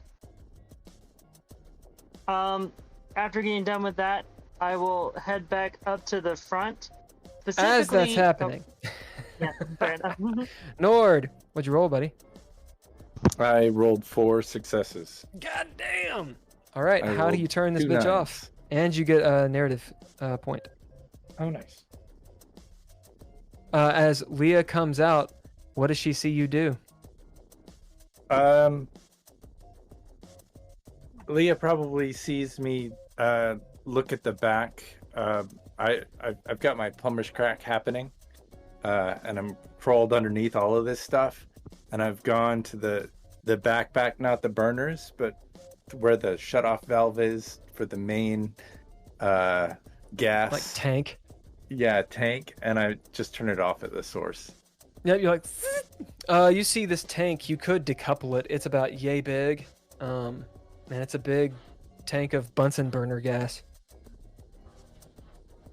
Yeah, I'm just gonna turn it off, and because if he So turns it's it on, methane, I believe. yeah, if he turns it back on and doesn't go through the right procedure, it'll probably blow the kitchen. I don't know. So do you take anything? You just roll with Leah. I am gonna take what I said I took before, and Yep. I'll just roll out. All right. Seems like it's time to go. As you guys are moving, Leah, you were saying something as you get out to the front. Nord is behind you.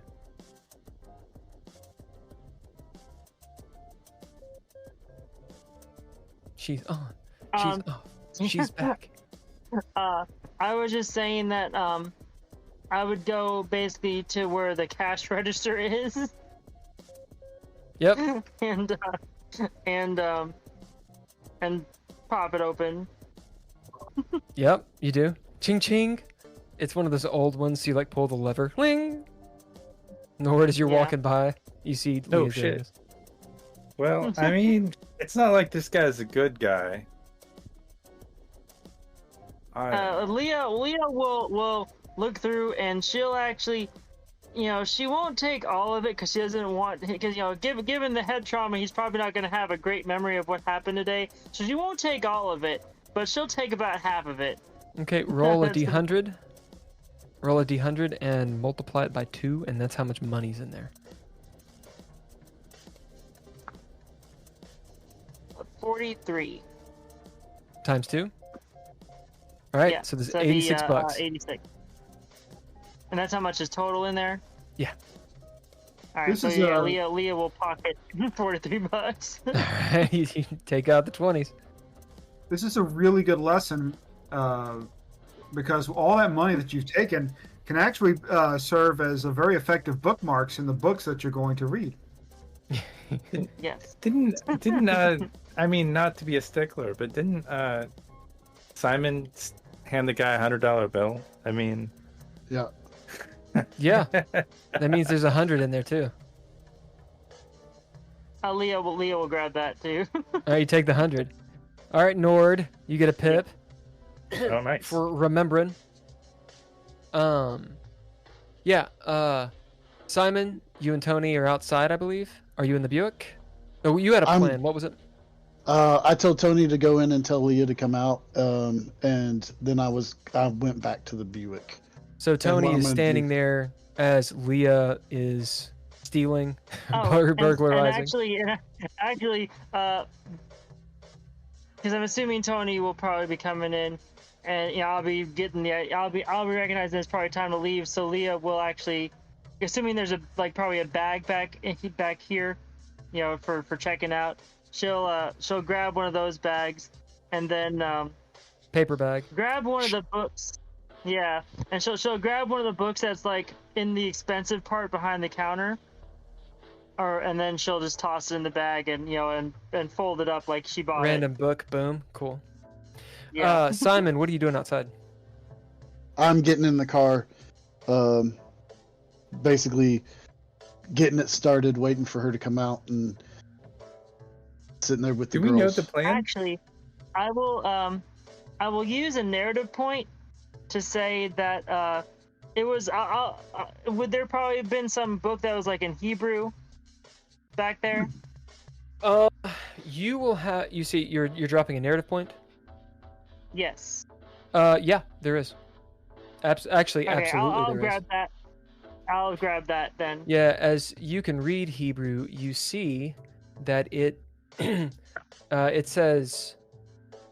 Oh, this is in Hebrew, so I can't actually read it. It's in Hebrew and it has Latin too. It says Systema Sephirotisum, which has to do with the Cabal. Oh, cool. Okay.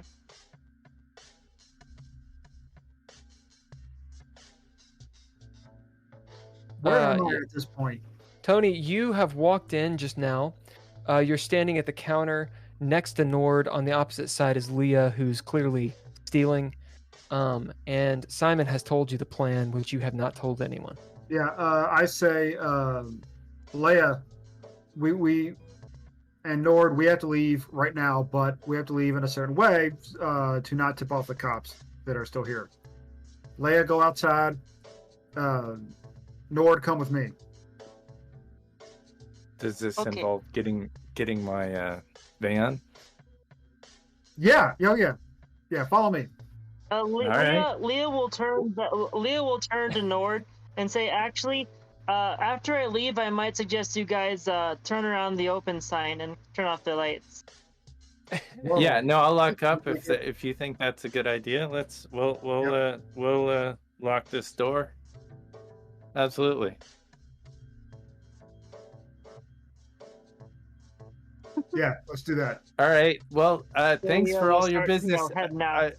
As she opens the door, I'm gonna yell out to Leah, "Thanks for the business. You've been a wonderful customer.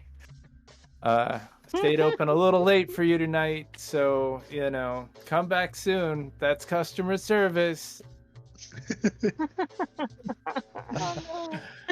Good night, all." And then I'll close the door and lock it. Yep.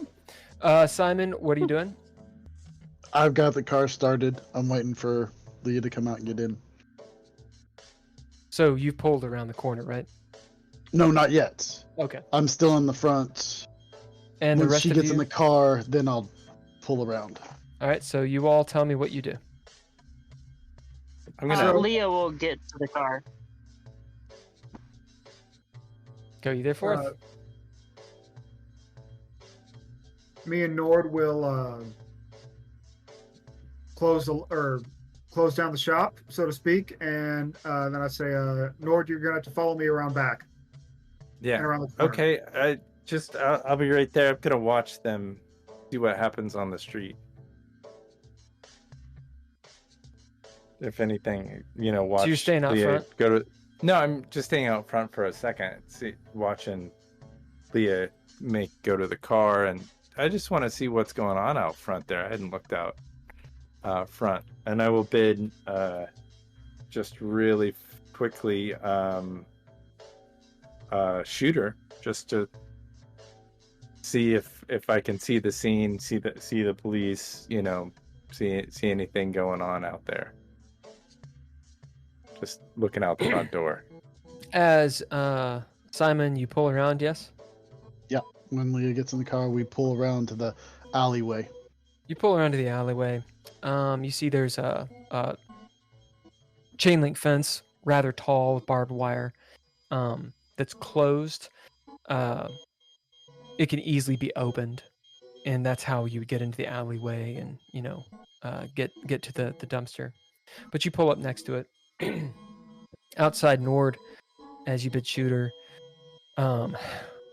with your photographer's eyes, maybe a piercing glance over your shoulder at the cop car.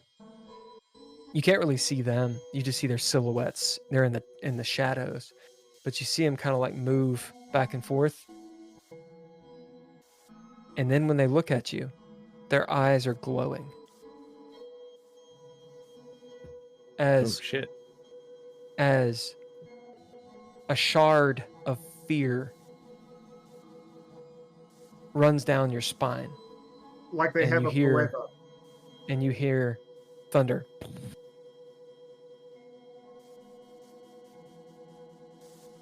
As their police car starts up.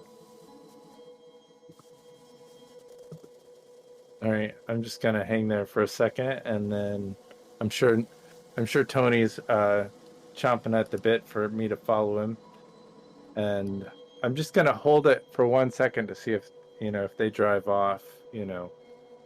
They wait. They wait. Do they so they don't follow Nope. Simon? All right. Well, shit. All right, Tony, I'm coming. Right. So where do you go? Or do you just hang out? No, I'm gonna follow Tony. What's this plan? See, follow me. Just follow me. That's all you got to do. The follow me plan. Yeah. So Simon is pulled around. You got to give you the layout of the road. You got the main road, which is running perpendicular to you all, and it's about a quarter mile, about an eighth of a mile down that way. That's towards the river. That's the main road, or one of the northern main roads of the Jefferson Corridor, and it's running perpendicular.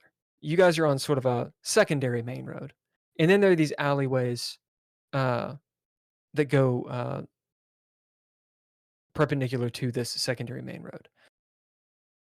If you're standing at Barker's Books and Oddities, like you've just stepped out and you're facing away from the store, to your right would be down the secondary road, and it would run perpendicular into the main road.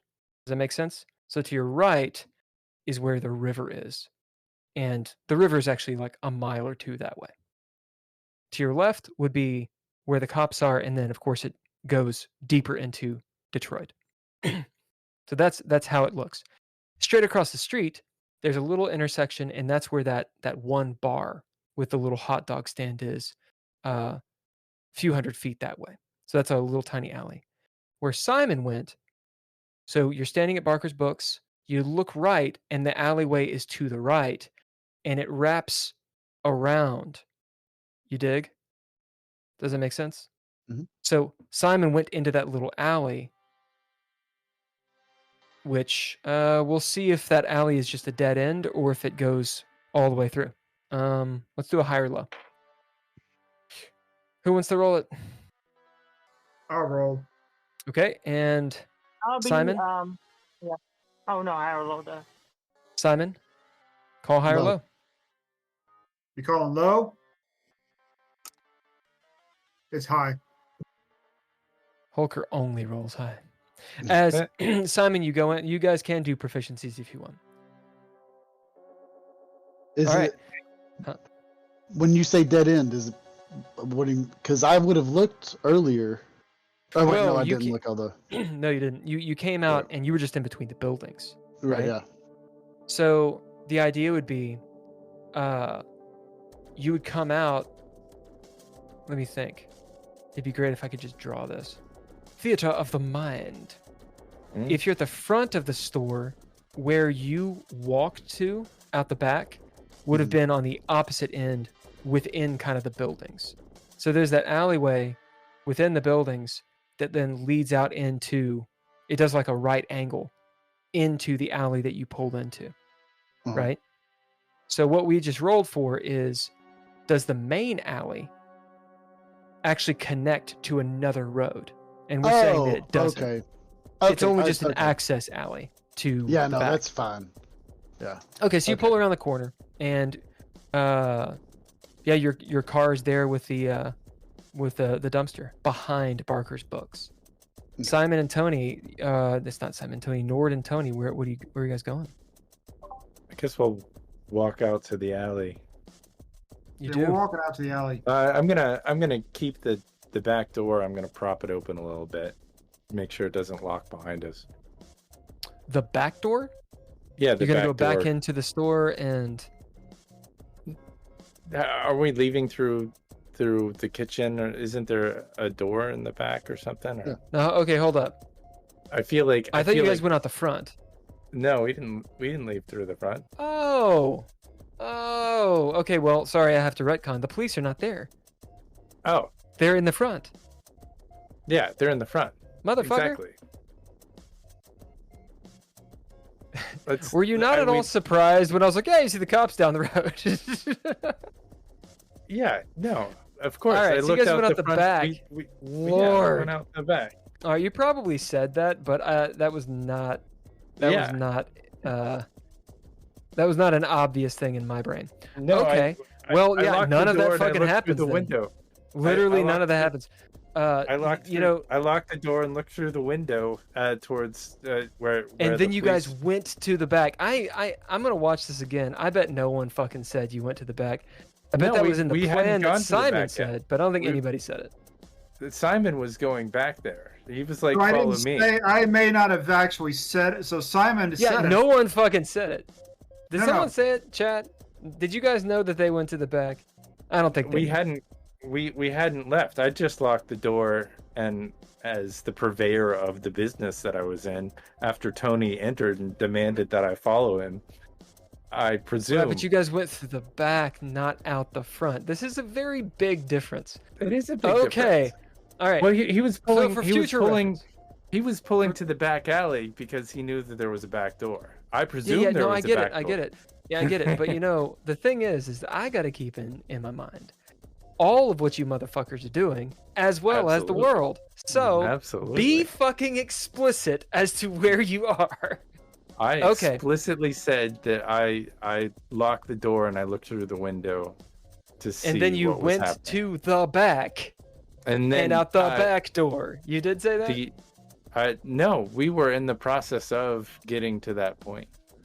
We hadn't gotten to that point. I was watching them for a minute. I watched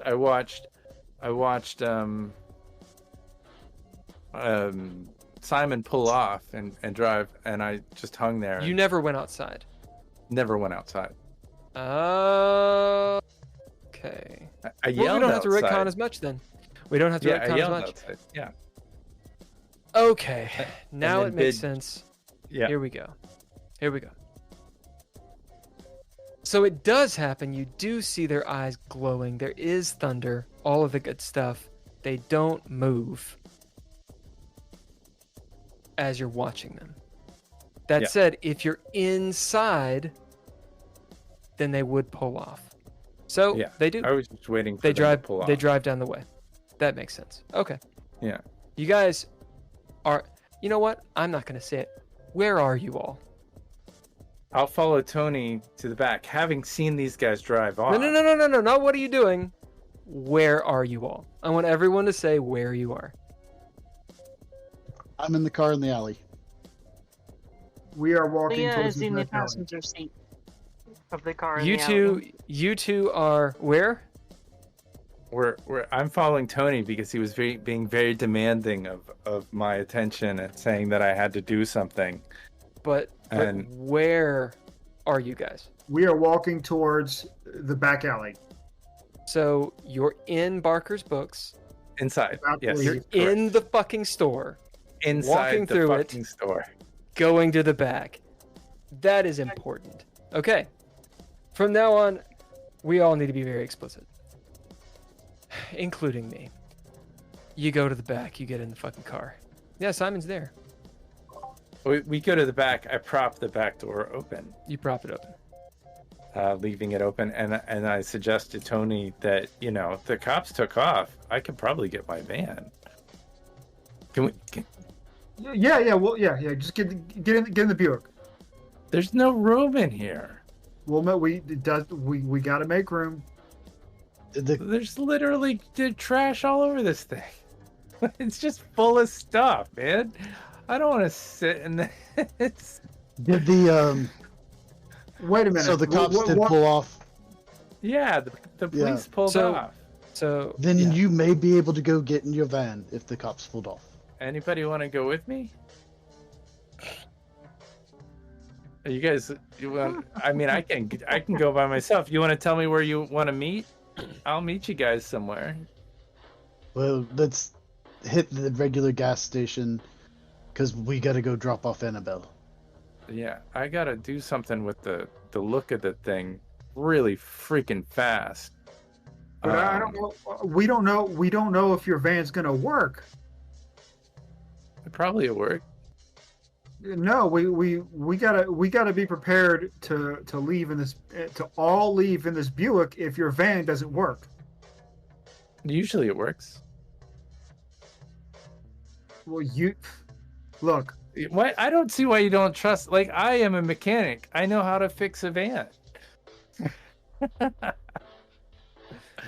I don't know what to say. I just watched some cops break your van. They broke a window. But who knows what else? Quick question for Simon. Simon, you pulled down the secondary street, took a right into the alley.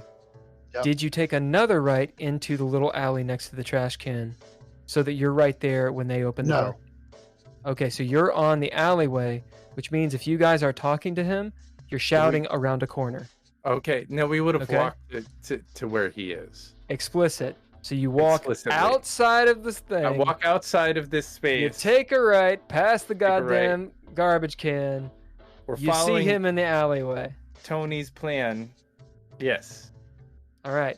He's pointing the wrong direction to get out. He'd have to turn around, 3-point turn, to get back out to the street. Yeah. Or go reverse. So you are aware, because this can matter, when the bad guys attack. Okay? So, yeah. When the demons that fly from the sky and come down upon ye, you motherfuckers better know where you are. We're having a conversation. You want to take me to the van? I mean, just do a drive-by. If there's nobody out, I'll just jump in. Yeah, that's probably the best way to go. I mean, if it was your Buick, I'm sure you wouldn't want to just leave it there, Okay, we're gonna do a really quick fate roll. Who wants to roll it fortune, and who wants to roll false fortune? I'll do. I'll be false fortune. I'll do. Oh, you're gonna be false. Who's doing I'll what? do fortune. I can do fortune. That's fine. I'm fine with either. So. All right, I'll do false fortune then. Okay, so Nord is false fortune, Leah is fortune. Here are the stakes before you roll. Fortune. You have plenty of time right now to debate all of this. There's no real rush. It seems like the cops have moved on doing whatever it is that they're doing. False fortune. You see the cops stop in front of the alley. blocking you guys off. You may make your roll. Roll. Notice he Make used it a 75. Lil Gotham says, 18. noticed he used a when and not an if. Truth. 18. 75. And Leah was fortune, yes? Yeah. All right. As Nord, it does cross your mind. I wonder where those cops went. As you might even look, and Simon, you know that you're pointed. You're going to have to turn around. You realize that if you have to make an escape, you guys are not in a good spot to do that. As you're still sort of arguing back and forth about the next step. Yeah, there's as we're having the conversation, I am going to suggest to them that those cops weren't cops. I don't know. They had that blue shit on their face that Cloyce had. Those guys, I don't know what they are, but they're not cops. The cops took off or whatever. Those guys aren't cops. Hop in the car and we'll drive. I'll drive by the van, and if they're not there, you can jump out and get in the van. All right, sounds good. All right, action's still on you guys. What are you doing? Is everybody in the vehicle? Yeah, we get in. Kinda. Okay. It's a Buick. It's fine. Yeah. You've just got two little kids, so it's fine. They'll squeeze in between. They can sit up front. So I'll back out of the alley and drive by his van, and let him out. All right, that's exactly what you do. Hey, so go to the gas station that we've spent so much time at. We'll go This drop is the Grosse Annabelle Point off, one, and right? yeah, we'll drop Annabelle Gotcha. off and come back to you. Copy that. Copy that, sir. I'm gonna start the vehicle up. Dun, dun, dun, dun, dun, dun, dun, dun. You do? I'm not gonna follow Simon. I'm gonna drive a back way where I can take not major roads back. It might take 10 minutes longer or something, but do some alleys, do some weaving, and I'll bid my van. Yeah, that makes a lot of sense. However, I'm gonna pull a little arbiter maneuver on you. As you take off and start doing that, you're going, maybe you take the first turn instead of going directly to the main road like Simon does. Simon, are you just going directly back to the gas station? Yeah. Nord, you take a left. Is anyone in Nord's van? Just Nord? I presume that I'm probably alone. I bet that Tony Nord, is you take a left and dumb you enough pass. to do that. You pass that bar that I'd mentioned before, which I had in my notes, and I just flipped the page, and it's not my notes anymore. Anyway, it doesn't matter what the bar is called. It does have a name. But you notice the bar, it's this sort of like little lonely bar. It's got gas lamps on the side, little wrought iron, a couple wrought iron tables out front, which are chained up and nobody's at them because it's wet outside. The little hot dog stand is there, and you see this African American dude cooking up some hot dogs. You can smell the grease and such. A little bit of like just dive music coming from there. Something from 1982, like Billy Idol or something. And it looks like maybe a place that would be kind of cool to go. As you go over a couple bumps, ding, ding, ding, you can smell the wet of the air, the cold humidity. It's incredibly damp even in your van, as you hear a couple things rattling around to the back, and there's almost this feeling, maybe like a a breeze on your neck, like it's just cold, and there's kind of an unsettling feeling you might feel. Uh, it's hard to shake as you make a couple of other turns, and um, more rattling, lang lang lang lang lang lang lang. You kind of hear some stuff topple over.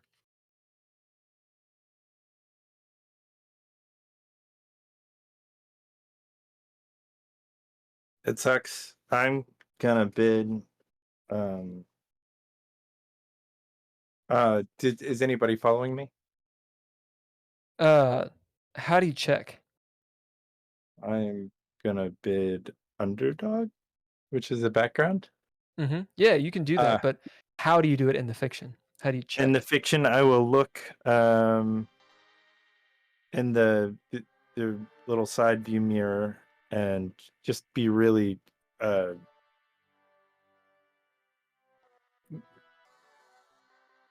don't know, just drive and look at it. Just looking out the back, looking for those lights that were all, you know, as you do, you're looking at the the rear view mirror, or not the rear mirror, the side mirror. You're looking here and there, kind of like hunched over the steering wheel. Sure. And out of your peripheral vision in the mirror, you see something. Yeah. As maybe you look, kind of slow down a little bit, and you look back and see that there's nothing. There's some stuff on the road. You notice, like maybe you'd run over it. It's kind of hard to tell. It's dark, and the street lamps are reflecting off the ground. You've made a couple turns at this point, but you see a few things in the middle of the road. But you could have sworn you saw something in the side mirror flash as you come to a stoplight, and as you do, you see what it is. It's the one of the back doors flop, whack whack. So you realize you haven't closed your van. It's fine. Okay. As you turn and look, and you see the shit in your van is falling out. It's falling out. Okay. The back of the van. I'll put it in park really quick and run through the van and then shut it. You shut it. As you do. Yeah. The only stuff that's really fallen out is more clothes and just detritus and trash and Sure. Bits and pieces that's not really worth anything. Although, did you say that you got your photo shit and put it back? No, in the van? I knew that they'd taken out. I didn't want to risk trying to go get it. I'll come back. Hopefully some of it's still there the next day. Okay. I mean, it's just chemicals and stuff. I mean, it's all gettable, replaceable. The van is important. So we'll say that you lost about a third of those chemicals and that kind of stuff, and just the general equipment. As you're sitting there and you're closing the doors, there's a strange smell. It's an alchemical smell. It immediately hits your mind, like you know what it is. You're trying to place what it is, and it goes by many names. It's some kind of it's the smell of formaldehyde. The ad break ends in 1 second. I think we're back. Yeah, you smell formaldehyde. As you look around, maybe everything's kind of wet because of it had been opened. The back door was, but you see there are like the back doors are wet, and maybe if you touch it, it smells like someone just threw around some formaldehyde in the back here. And the stench is pretty strong. Well, it's a good thing the window is broken. Yeah, the back window is broken. The back one window. of them. Yeah, there's two. One of them is broken. Yeah. Okay.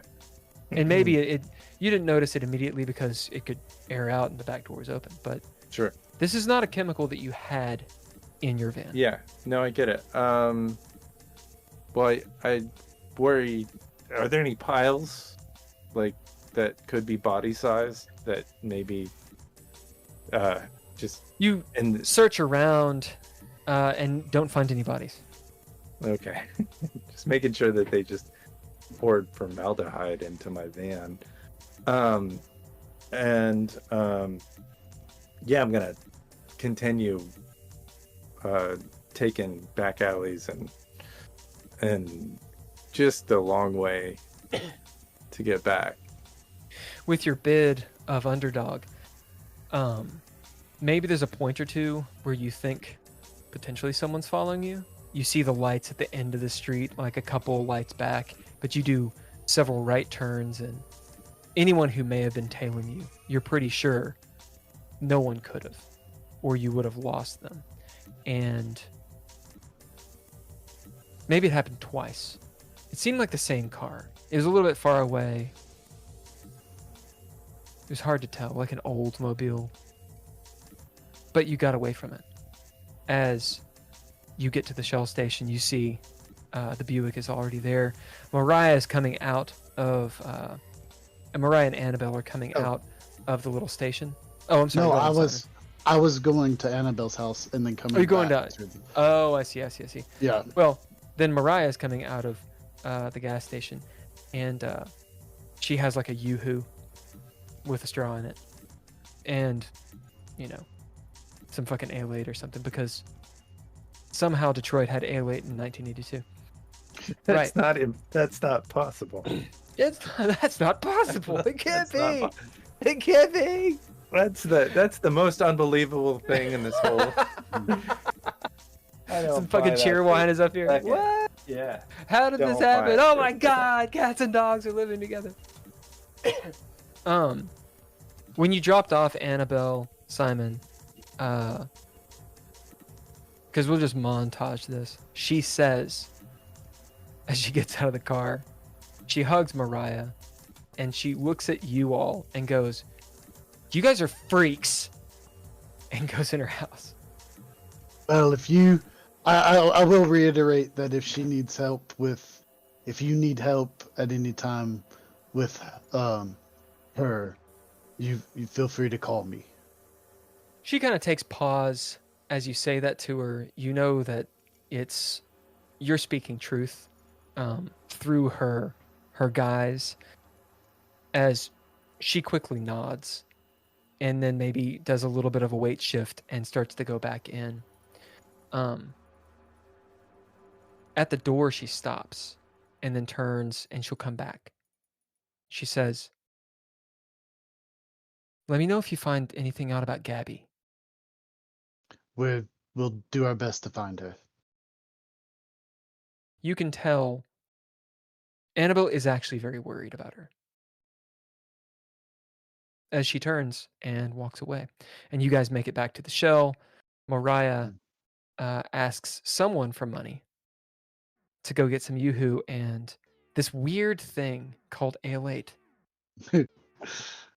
During the ride after we dropped off Annabelle, Leah will reach into her pocket and hand Simon the $100 bill. Oh, did you take this back from Grimbold? Yes, I figured after him, trying to, I guess, kidnap us, it was only fair. Okay. Yeah, there's a fee for that.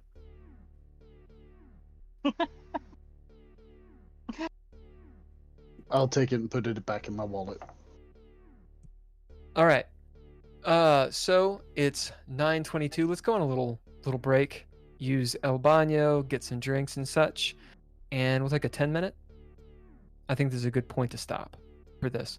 How are you guys doing? You feeling all right?